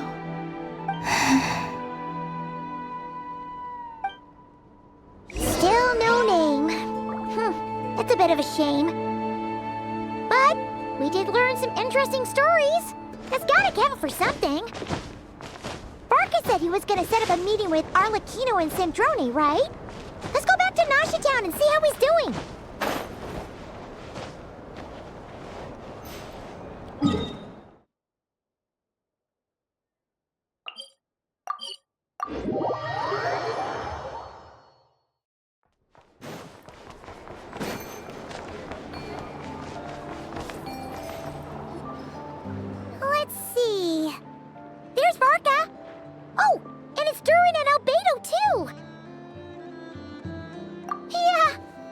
pretty much the same place we bumped into each other last time.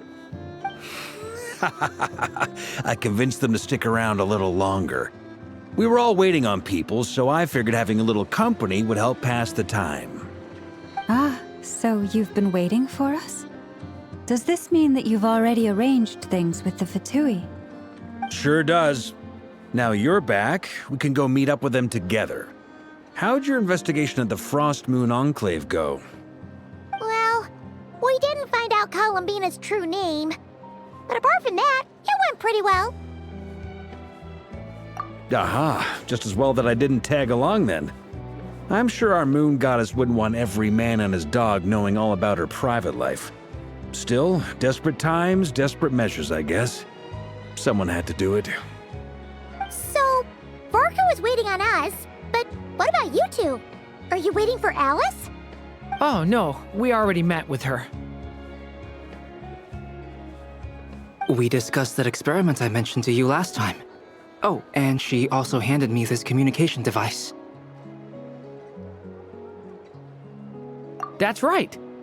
I understand she informed you about the relationship between the phantom phenomena and Teyvat's borders, yes? She wants me to help her with some more experiments on that front. She said that she'll contact me through this device with more information. Ah, I see. Following instructions and making observations. Pretty common research method. Takes me right back to Albedo's lab. Wait, then who exactly are you meeting? Someone you know. Albedo's met him too. But I don't think Miss Lauma or the Grand Master have been introduced. Introductions are overrated, especially in cases like this. It's you! So, it's not like the Academia has prohibitions against going abroad. Also, I applied for leave. I've been writing to Hat Guy since obtaining a human form. I've already brought him up to speed on everything that's been going on in Nod-Krai. Hat Guy? Turns out, I actually have heard that name before. Oh? Then why did you react the same way I did? I only knew the name, not the fella. But since we're all here, let's do some introductions for what it's worth. I'm Varka, Grand Master of the Knights of Favonius. Lauma, Moon Chanter of the Frost Moon Scions. And I'm a Driosh from the Vahumana Darshan of the Sumero Academia. Hat Guy. Good to see you again, Mr. Guy. I believe we last saw each other on the boat ride here.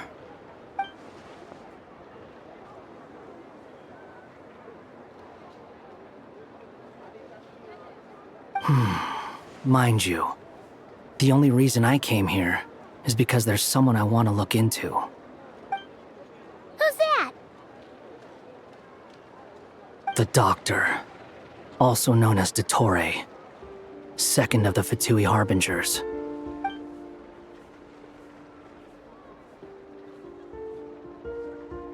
From the tone of your voice, it sounds like there's bad blood between you. I was reviewing our archives and noticed that a lot of information about him was missing. Left a bad taste in my mouth. That's all there is to it.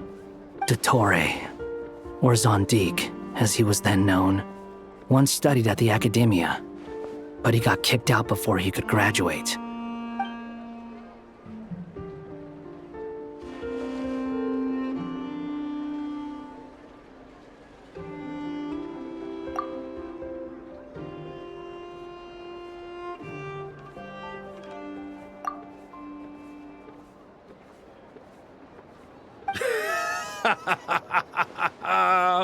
So the Harbinger's #2 man is a college dropout?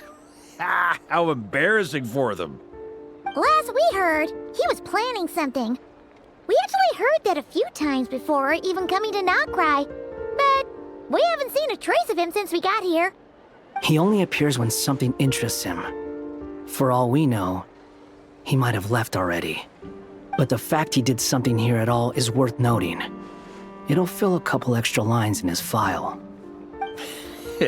Why does it sound less like a file you're writing and more like a criminal record? Anyway, we were just about to meet 2 of the other Harbingers. Want to come along? You might learn a thing or two about him there. Sure. Even though they're harbingers, well, they're old acquaintances of ours, so, you know, when you talk to them, try to be... I got it. The Frost Moon Scion's relations with the Fatui remain tense. Forgive me if I do not attend. In that case, we'll continue assisting Miss Alice with her experiments. Good stuff. Everyone's having a fruitful time. All right, we better get going. I'll lead the way.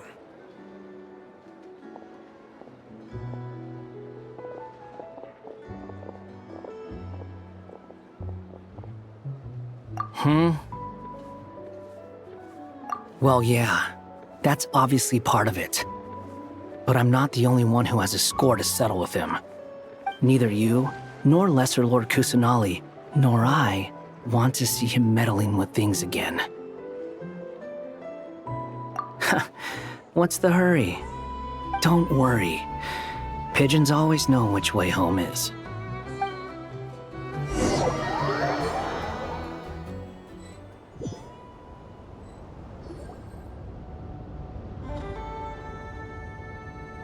You made it. Who is this? A scholar from Sumeru. They call him Hat Guy. He's an old friend of the Travelers. Wait, this is the academia representative you wrote about? He doesn't exactly look the part. I believe this will prove my identity. You'll notice it bears the seal of the Sanctuary of Surasthana. Well, what do you know? So it does. All right then. My mistake. It's fine. I expected as much. What? So as I mentioned in my letter, the Academia's got its eyes on Dottore. But this matter remains top secret. Apart from those assisting in the investigation, the fewer people who know, the better. If anyone asks, I'm here in Nod-Krai to pursue my personal academic interests. Gotta say, Marka, you did pretty well to keep all this under wraps for so long. Sounds like you got in touch with the Academia about this way back. you flatter me.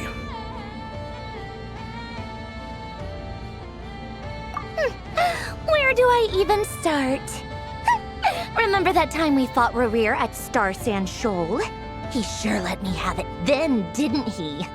I'll bet Dottore had that all sketched out, with me as his convenient little pawn. He could not care less about us if he tried, but hey!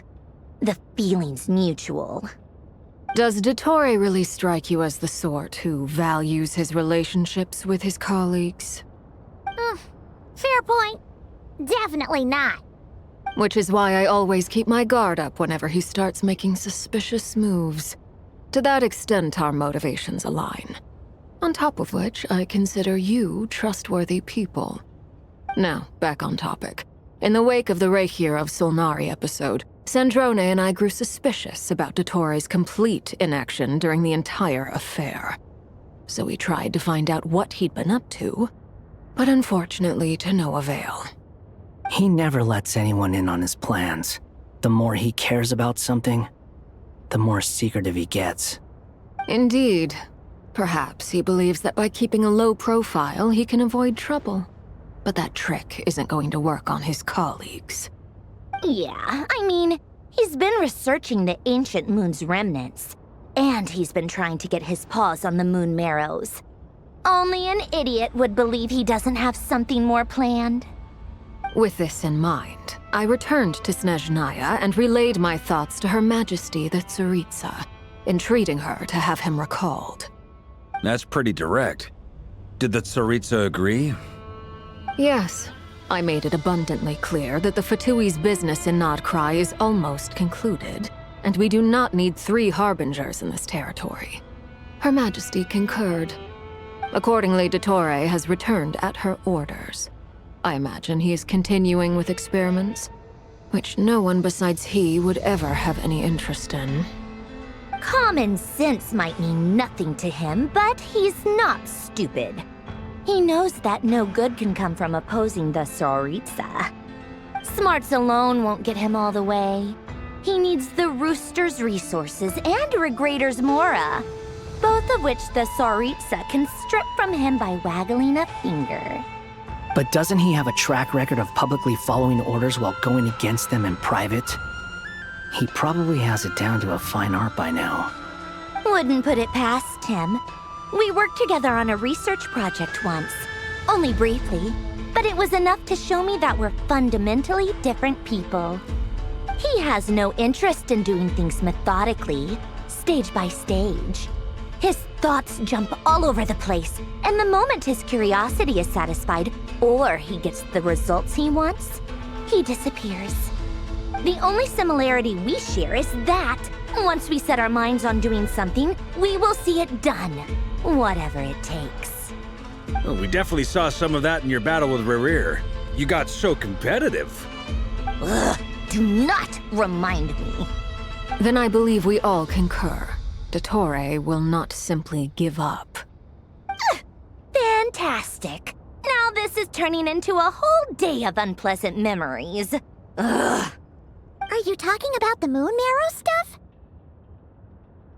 He also strikes me as the kind of person to disregard experimental regulations, ruin all the equipment, and go way over budget. Then leave the first person he can find to deal with the fallout. Exactly. This one time, he was running some high-temperature experiment and the substance exploded. But does he care? No. He orders his subordinates to open the device so he can observe the results, which causes the gas inside to leak out. That gas was poisonous. If I hadn't been there, who knows how many people might have died. And after all that, he left while I was still cleaning up after his mess. What a waste of time, he said. Waste of time? The nerve! He wasted my time! You've been bottling that up for a while, huh? Hat guy, I must say, you seem awfully familiar with internal Fatui affairs, especially when it comes to Dottore. Thank you, Lady Harbingers, for providing such valuable information. I have no other questions for now, so I'll be on my way. Wait, what? You're just gonna leave? You're welcome to join if you want. Ugh. Just when Paimon thought he'd finally mellowed out.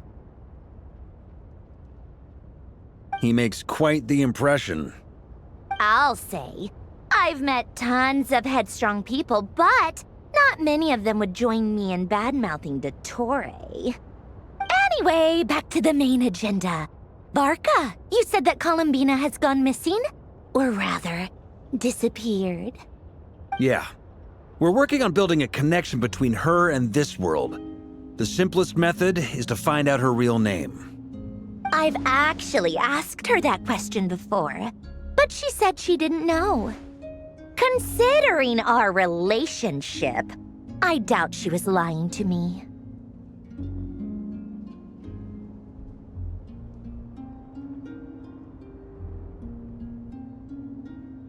As far as I recall, she was never dispatched by Her Majesty to claim a gnosis or anything like that. The Tsaritsa's plans had long contained a place specifically for her. I always thought that was weird. What could she do that the rest of us couldn't? Knowing what we do now, it's probably something related to Kavaki, right? More than likely. When she first arrived, Columbina would often go to Her Majesty and ask when she could start the task assigned to her. But Her Majesty always gave the same reply. The time has not yet come.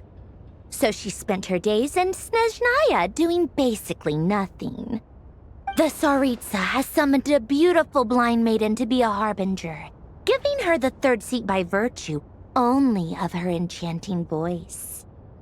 It was a dumb and stupid rumor, but the reality of the situation made it hard to refute.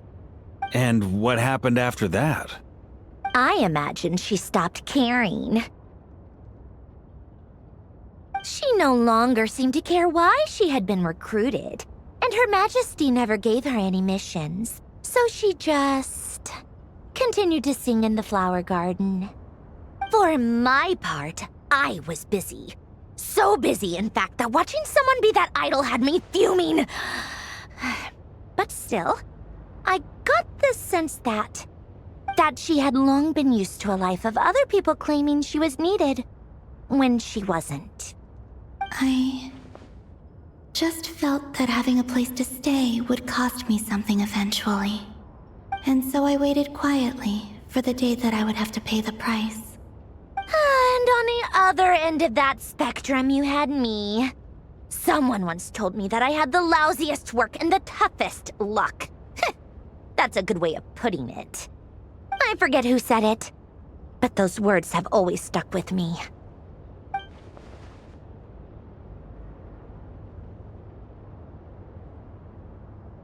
But you've done your job exceptionally well all this time.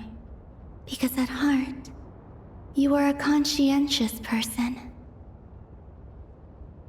What is it? Something come to mind?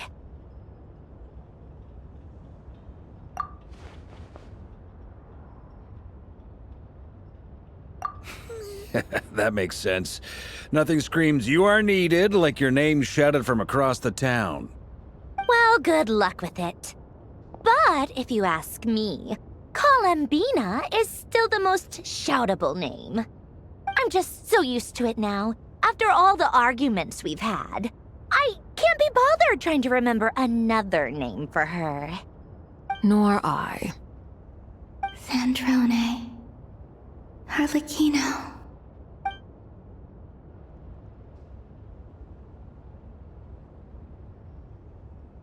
Huh! It's a Sealy! Does that mean Nicole has news for us? Ladies, I thank you for your hospitality. If the chance ever comes up, I definitely owe you both a drink sometime. I'm sure it will. You can make your own way out. Heck, you've been here enough times, you probably know your way around better than I do. Okay! Time to do what adventurers do best. Follow that Sealy!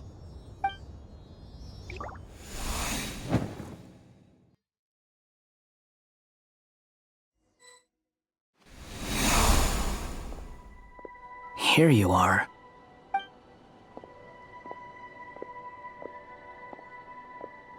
Oh, hat guy. How come you're back so soon? Did things go all right with the Fatui? Fine. Dotori's been summoned home by the Tsaritsa. Couldn't get much more than that.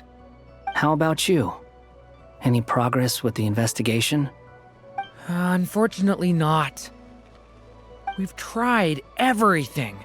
Different phantoms, different locations, different points in history. But the results are the same each time. Abyssal monsters roaming the land. People crying out in despair, with no hope of being rescued. Every time I see it, I can't help but think, is this what it was like in Mondstadt when Dragonspine Durin attacked? And if I fail in the task I've been given, will I create yet another tragedy? That's just meaningless speculation. When we encountered similar phenomena previously, I tried to interfere with those illusions, using sounds and lights to guide them. However, we could not change their fates. At most, we were able to extend their existences. The events of the past are like fate that has been written into Irminsul. There isn't a living thing in Teyvat that can escape its past. But Miss Alice instructed us to try to find ways to change the outcome that these phantoms face. It's an impossible task. Can't you just refuse? Since she asked us to do this, I feel like it can't truly be impossible. Or if it is, well, mages can make the impossible possible. I could not have been born as Durin otherwise. But you also said that your past 39 attempts were fruitless. That's true. But you're still going. Yes. After this many futile attempts, surely you realize that you're not doing this because you still believe what some mage told you. It's because you want her hypothesis to come true. It's something you wish for deep inside.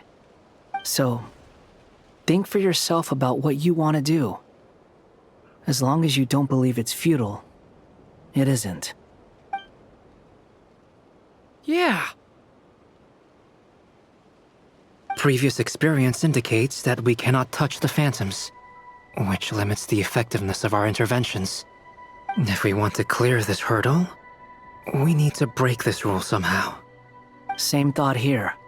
Following the same rules means repeating the same failures. Reducing ourselves to mere playthings of fate. So you mean we need to figure out a way to make contact with them despite knowing that we can't? Yes, and I suspect that's something only you are capable of. Everything in Teyvat is logged in Irminsul, but the withering that once occurred in Sumeru was a sign that the great world tree was being corrupted. This corruption allowed things that should not have existed in Teyvat to appear. This is tantamount to rewriting reality to an extent. You're saying abyssal power might be able to affect those phantoms?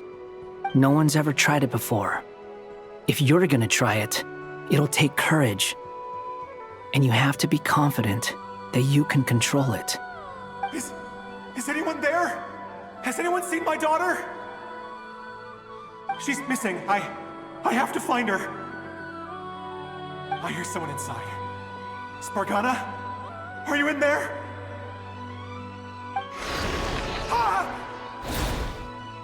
If I can use my abyssal powers to warn him that there is danger here, maybe it'll change his decision. Maybe he'll stay away. Yes. The important thing is not the nature of the power, but rather how you use it. To intimidate and obstruct. Sounds about right for the Abyss. Let me try. I should be able to influence that thing. Have you seen a little girl? What? This isn't the time for that! Just run! Watch out! I hear someone. Spargana? Are you in there?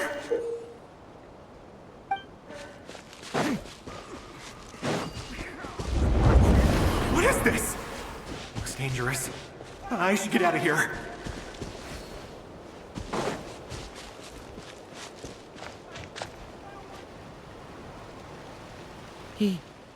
He really left. Ha! We did it! Don't celebrate too soon. Follow him. See what he does next.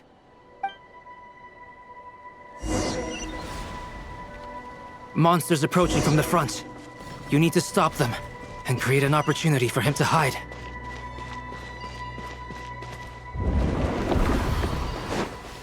No! There's monsters ahead!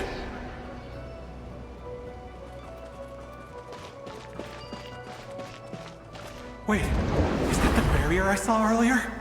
Why is it appearing now? It's as if someone's controlling it.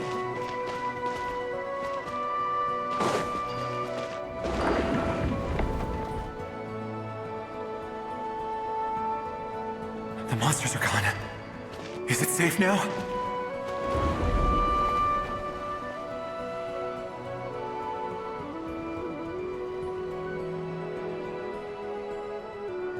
The barrier's gone too.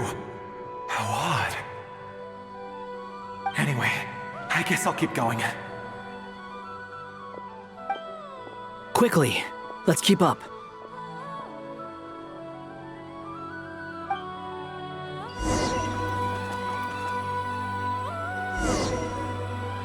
Wait, there was someone else here? Don't go any further. We've got anti-monster traps laid out everywhere. But my daughter must just be up ahead. I have to go. This way's blocked.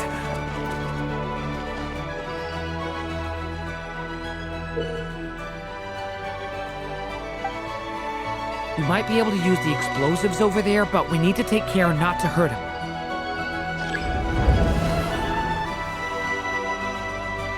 I'll use the barrier to keep him at a safe distance.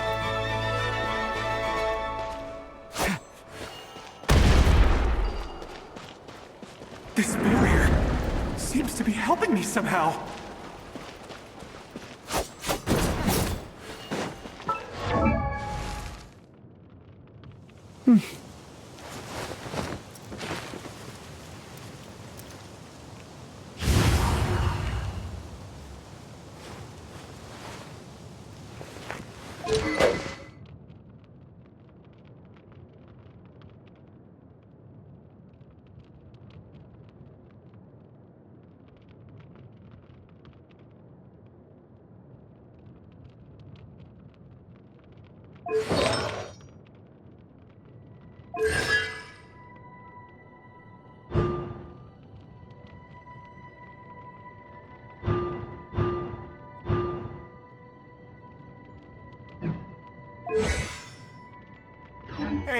Hey, wake up! Oh, no good. Gotta keep moving ahead.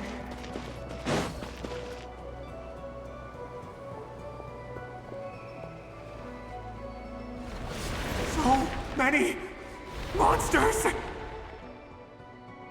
There's still a chance, Durin. Use the traps.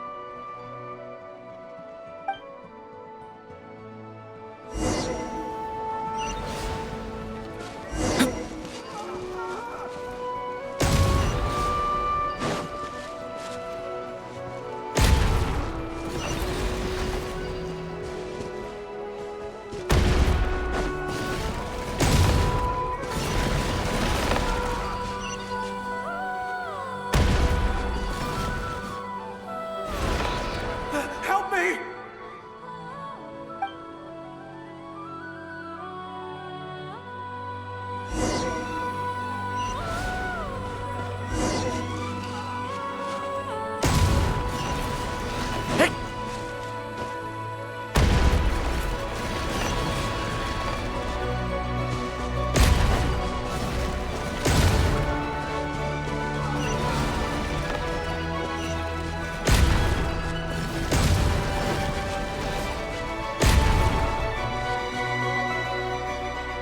This is a new development. I've never seen this happen before. We might just be able to save this person.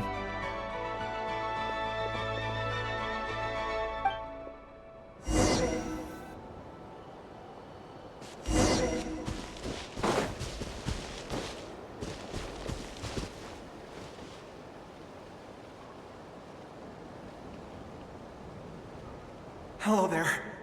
Have you seen my daughter? Spargana's her name. She's carrying a large backpack. Get out while you still can, you fool. You won't find any survivors here. But I can't just leave her here. She must be so scared right now. Sorry. Wish I could help, but I haven't seen her. You'll just have to keep looking. Okay, thank you.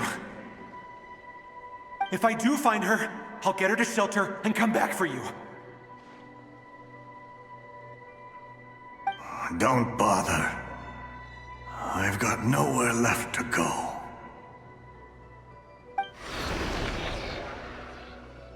What's that noise? Monster! No, if he goes inside, he'll be walking into a trap. Let's try this once more. This time, we have to stop him.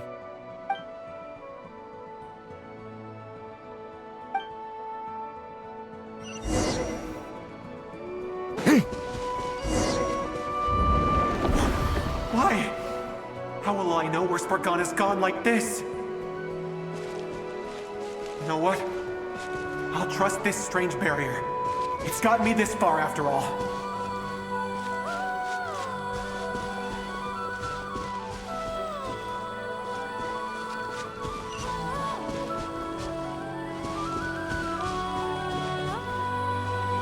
Spargana, are you there? What? Hey! Let us out!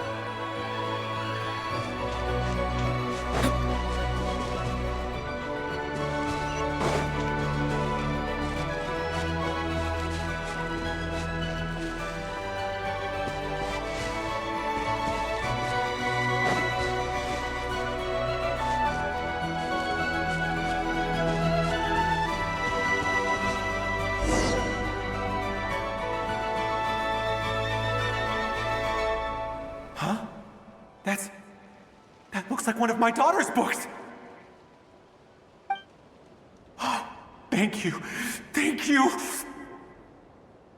Yes, it's one of hers for sure. That's her name on it right there. She left her backpack here.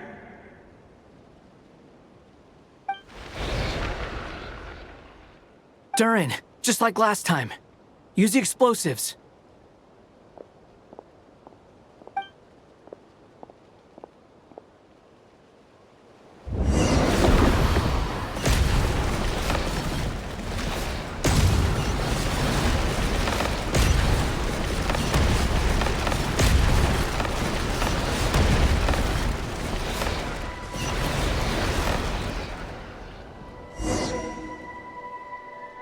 It won't work. There's not enough left. If he makes it in, he'll die. But then, this clue could be the key to him finding his daughter. It might not be the only one. Better he misses that clue than loses his life. I guess so.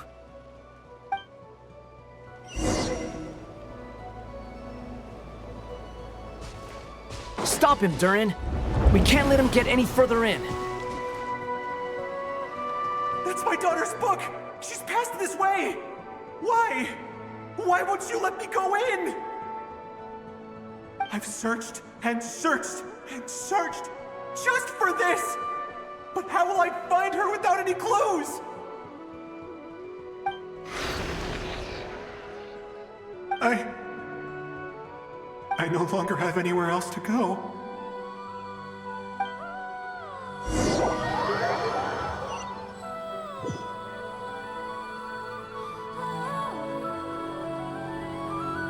I'm sorry. I'm so sorry.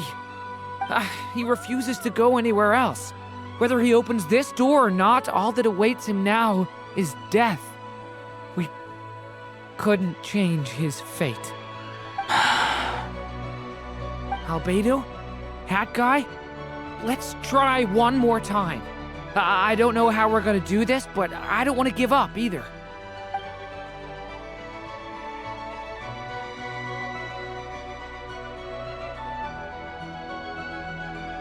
Why am I here? What's going on? All these scenes running through my head. Where are they from? Huh? What's going on? His reactions have changed. How many times have I... What's happening to me? Huh? Wait. Who are you? You can see us now? I feel like I always could, but that I only just realized you were there. I'm sorry, I don't know how to describe what I'm feeling. But you were the ones guiding me using that marked barrier, right? I haven't done anything yet, but those monsters, those deaths, they feel like memories. Like things I really did experience. I won't find my daughter. In fact, I'll ultimately die trying to find her. Isn't that right? Well, no, it isn't. Yes, it is. Even so, we're trying to find a way out of this. You've not seen my daughter either, have you? It seems she really isn't here.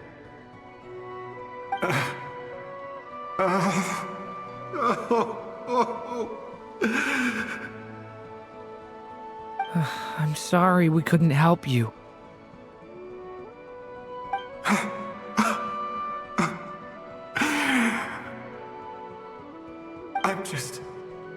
tired. Maybe this is destiny. Maybe it doesn't matter how hard I search. How long do I have left? Experience says 15 to 20 minutes. 15 to 20. Thank you for all your help. Let's rest a while. You look exhausted too. Now's not the time for you to start pitying us. It's not pity. I'm just realizing that I've only got 10 or so minutes left. You know?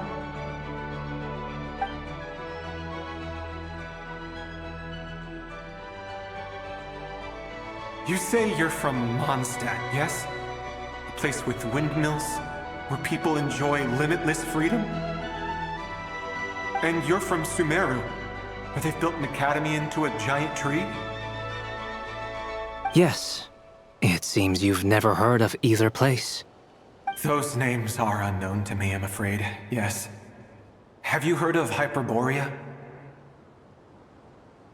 I have, but I heard that it was destroyed in the distant past. I see. That was where my ancestors once lived. What about Delphi Pytho? Was it later rebuilt? I've never heard that name. Then what about Sal Vindaknir? I have seen that name on stone tablets on Dragonspine. But I'm afraid the only things left of that place are its ruins. I see. Sure enough, there was no way to turn this around, huh? I'm sorry. I was the one who asked to chat, but it seems like we're too many ages apart. There's barely any common ground to start from. It's all right. We did hear something new, at least. From how you speak of your lives, things must be going all right for you, I guess. They are. Mondstadt is a place of freedom and happiness. There's a lot of good people in the church and the Knights of Favonius, and even outsiders find that it's an easy place to feel at home. We have festivals a few times a year. Everyone gets together to drink, sing, and be merry. Sumeru is a lot more uptight. Not really the kind of place where you can relax. It's a nation fraught with problems wherever you look. But if all you want in life is to seek knowledge, I guess it's pretty much paradise. That's wonderful. In other words, after this all-devouring black tide passed, humanity did not merely avoid extinction, but rose to build prosperous civilizations anew. I mean, I can see you all right now. That must mean the future isn't a total mess, right? That's true. Well, time's almost up. Let's part ways, I think. Might be best if you don't waste too much time on me. The chances are slim, I know, but I'd like to spend these last few minutes looking for Spargana. If things work out, I'd love to tell her about what I've heard. May we meet again. Well, or not, most probably. In that case, may your wishes come true.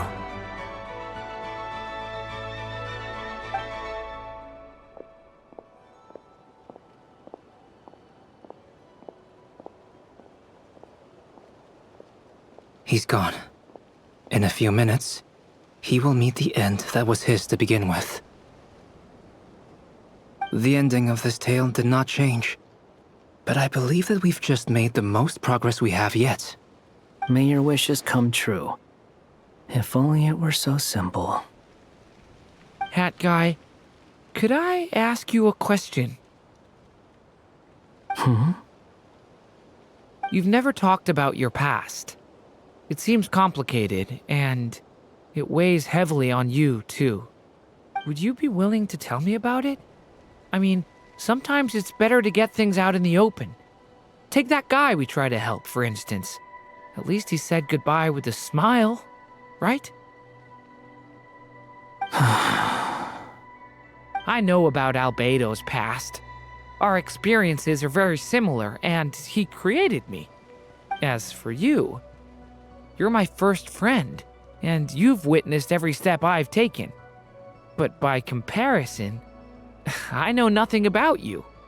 Either way, I mean, we're still best friends. But if I knew more about you, I might understand your thoughts a bit better. I've told you about myself. I'm a student at the academia. And what did you do before that? Prepared for the entrance exam? All right. If you really don't want to talk about it, I won't press you any further. I was a puppet built from the branches of a white tree, using technology left behind by the Conrian schools of mechanical engineering. A white tree? You mean an Irminsul tree? Yes, a branch of Irminsul that was once connected to the main tree. So you had a human creator too? Yeah, but my creator abandoned me after deciding that I was a failure. After that,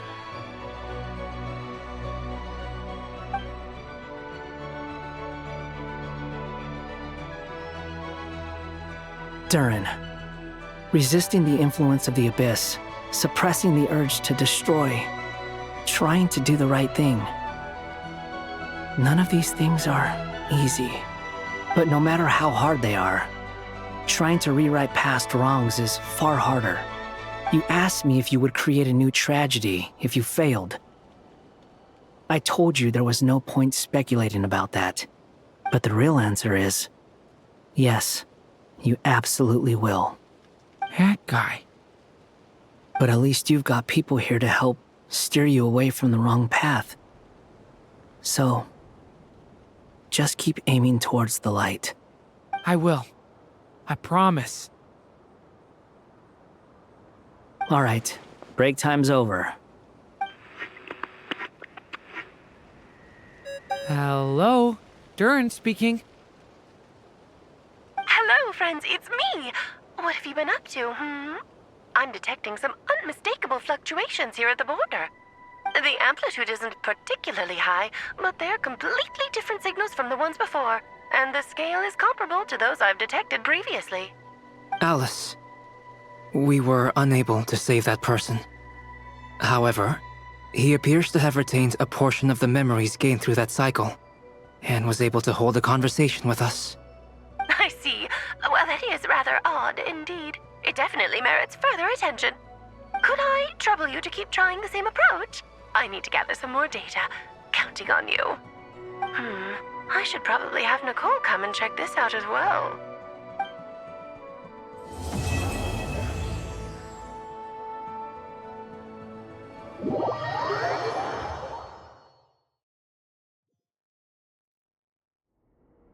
There you are.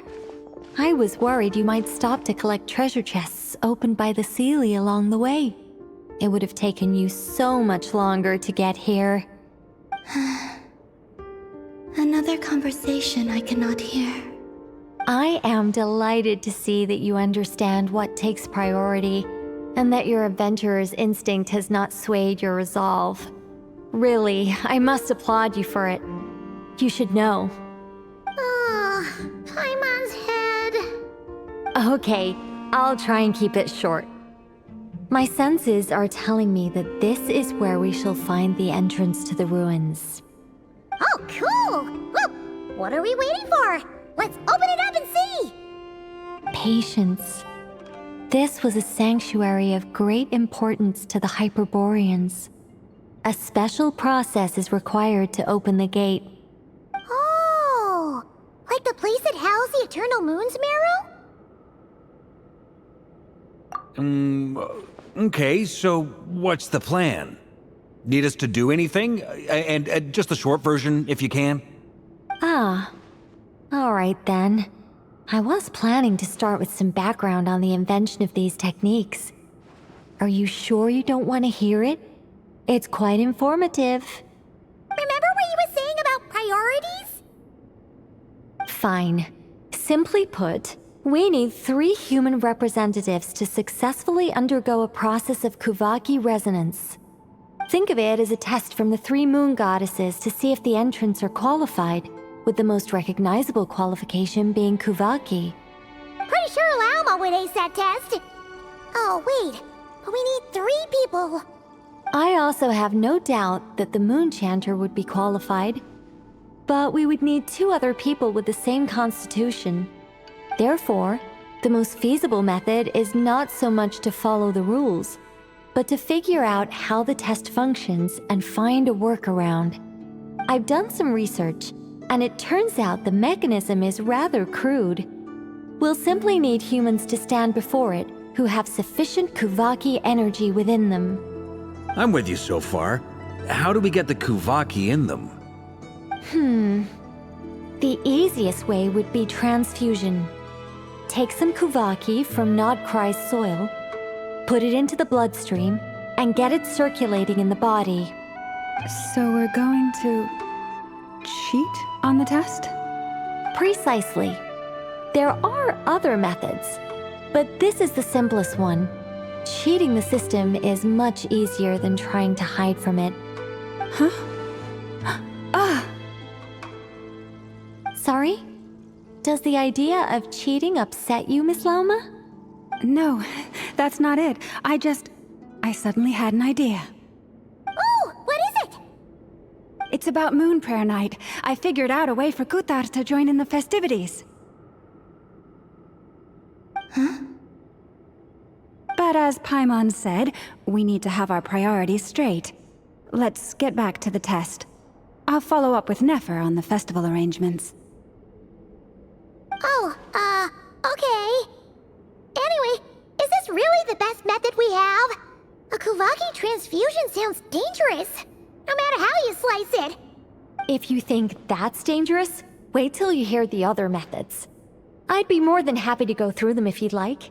There are several. No need, we're good. Let's go with this one. Very well. Kuvaki transfusion it is. Now, I should mention that the risks can be greater or lower depending on individual compatibility. It would be rash to simply infuse the Kuvaki and hope for the best. If the body rejects it, the reaction can be quite severe. The symptoms are similar to another condition that some people living here suffer from, known as congenital Kuvaki sensitivity. So, before we execute our plan, I will perform a simple test of my own to see who is compatible and who is not. Once that is done, we will have to complete the resonance process as rapidly as possible. The participants must remain stationary while the Kuvaki circulates and bonds with them, and they mustn't eat or drink anything. What? No eating or drinking? That's some hardcore fasting. They'll all be monks by the time they're through. 3 days. Oh, that's so long! And we still need to find 2 more people who are not just compatible, but also willing to volunteer. Fasting? What are they talking about? Really? Don't you want to think this through? Haha, count me in too. 3 days without food? I can handle that. Miss Nicole has made it clear that this is the easiest way. The way I see it, there's nothing else to discuss. It's time to step up.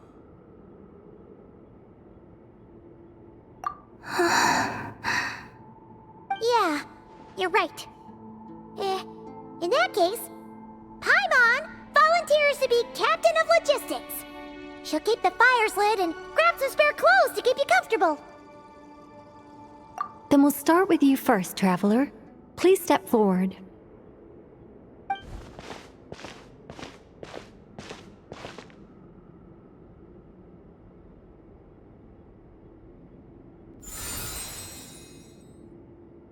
How's it going? Do you feel anything?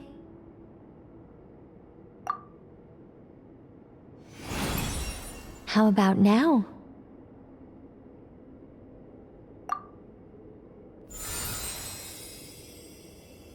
And now?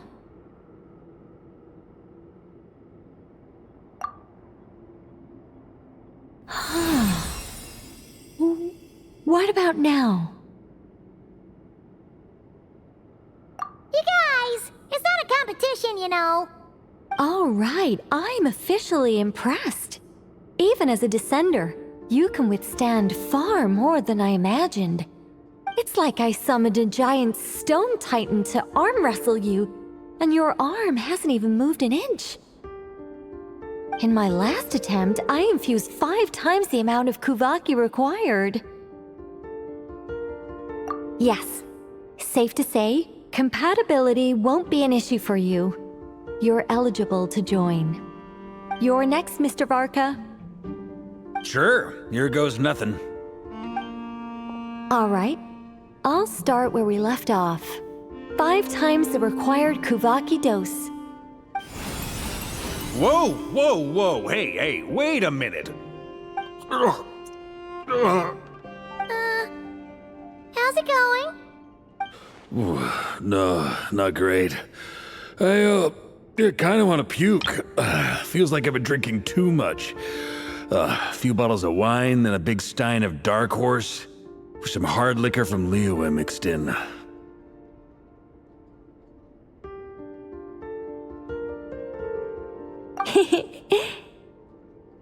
You think this is funny? I just lost to a young lady in an arm wrestling contest. I'm never gonna live that down. My apologies. I'll lower the concentration and try again. Oh. How's it going now? I'm not as dizzy as last time, but I can still feel it pulsing around. In that case, you wouldn't be an ideal choice, Mr. Varka. Let's try someone else. Okay. Let's go ask some of our other friends then.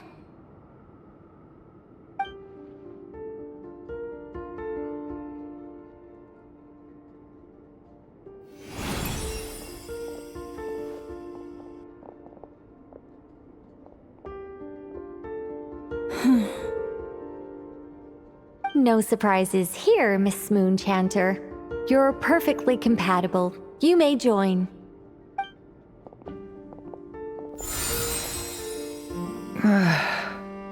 I'm getting a slight headache. Shame. You were so close. Whoa, I'm itching all over. Allergic reaction. We can't have that. Huh? Well, are you gonna start or what? The Hexen Circle is an organization that cares for and protects children. We will not have them do dangerous things. Not even tests.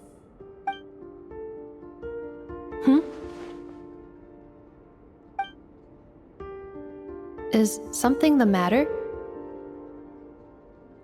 The candidates have to be human. I guess that rules me out too. Huh. Everyone except the Moonchanter got beaten. Guess I don't need to feel so bad after all. I mean, looks like this isn't gonna be as easy as we thought. Perhaps I could ask for volunteers among the Frost Moon Scions. I'll see about talking to some trusted Lightkeeper colleagues. Itlua springs to mind. In fact, I think we had some former Frost Moon Scions join our ranks recently. Can you give me the scientific explanation for how the test works? I can probably make some kind of test bot. Then we can just zip through Nasha Town, going up to people and pressing a button to check their status. Wouldn't that be way easier? No. Wow! No elaboration for once. How about I contact the Knights of Favonia's garrison in the Wave Chaser plane? Shame that Lohan's already left. And that guy's even tougher than I am. Strange. The Moon Goddess is clearly revered by many people. So why is she on the brink of disappearing? She mentioned that the world has rejected her from the very beginning. And when we fought the Reikir of Solnari, it seemed like she exhausted her power for our sake. Also, Paimon's not sure revered is the right word for how people feel about her. Gratitude, certainly. For my part, anyway. It's basic reciprocity. She helped us, so she deserves our help in return. Yeah, even though she looked like she didn't care, she still saved a ton of people, including me. A review of the relevant data leads me to conclude that Miss Columbina is a good person. Yep, you bet! They really super surprised that Columbina isn't her actual name, though. I think it really suits her. It's light and graceful and... yeah, just a really pretty name. I know, right? Unfortunately, that's not our decision to make. Columbina. That was the code name the Fatui gave me. But it also came up in the song I heard when I was born. But... is that really all there is to it? What do I truly think of my own name? Is there anyone left who will still call me by that name?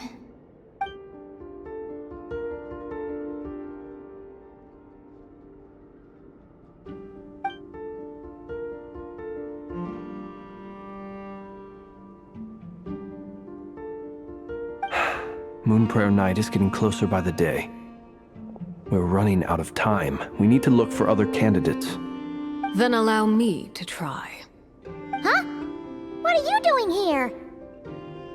You contacted your friends via the Adventurers Guild. Sandrone has been keeping an eye out for something like that, so she informed me. Since I have the ability to accommodate a moon marrow, I should prove to be a suitable candidate. Arlecchino. When can we begin? I see. We can begin right away.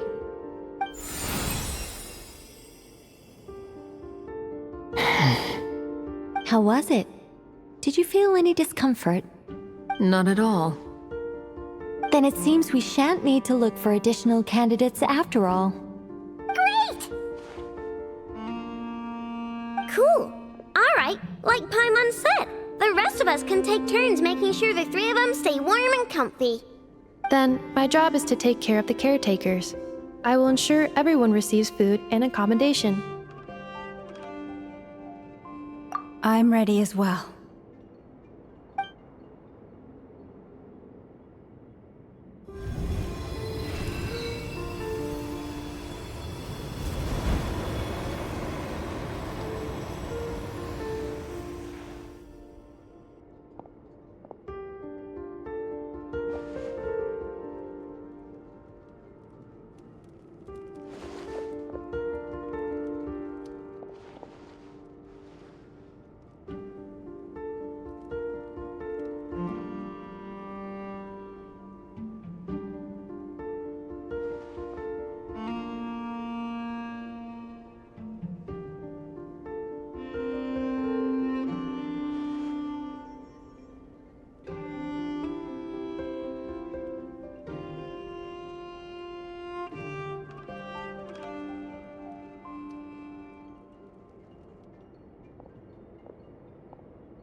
The work is done.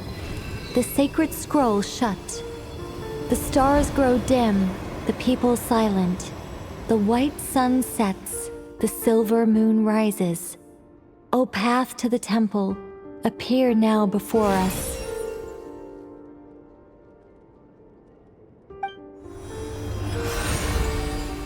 Wow!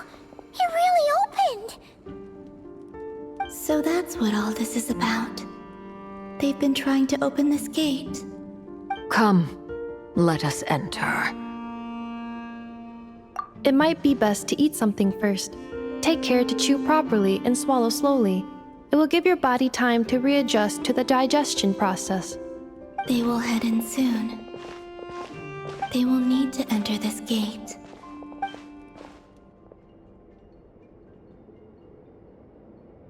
Huh? I cannot pass through. Is it because I have no physical body? It has been 3 days.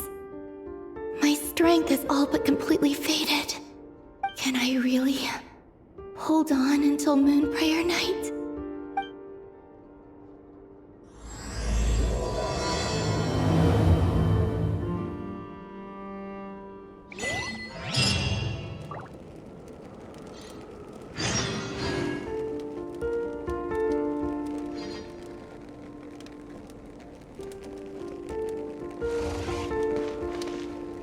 It's good to know you're all well. Puts me at ease. I have confirmed that you are all in good health. With that, my work is now complete. Congratulations are in order.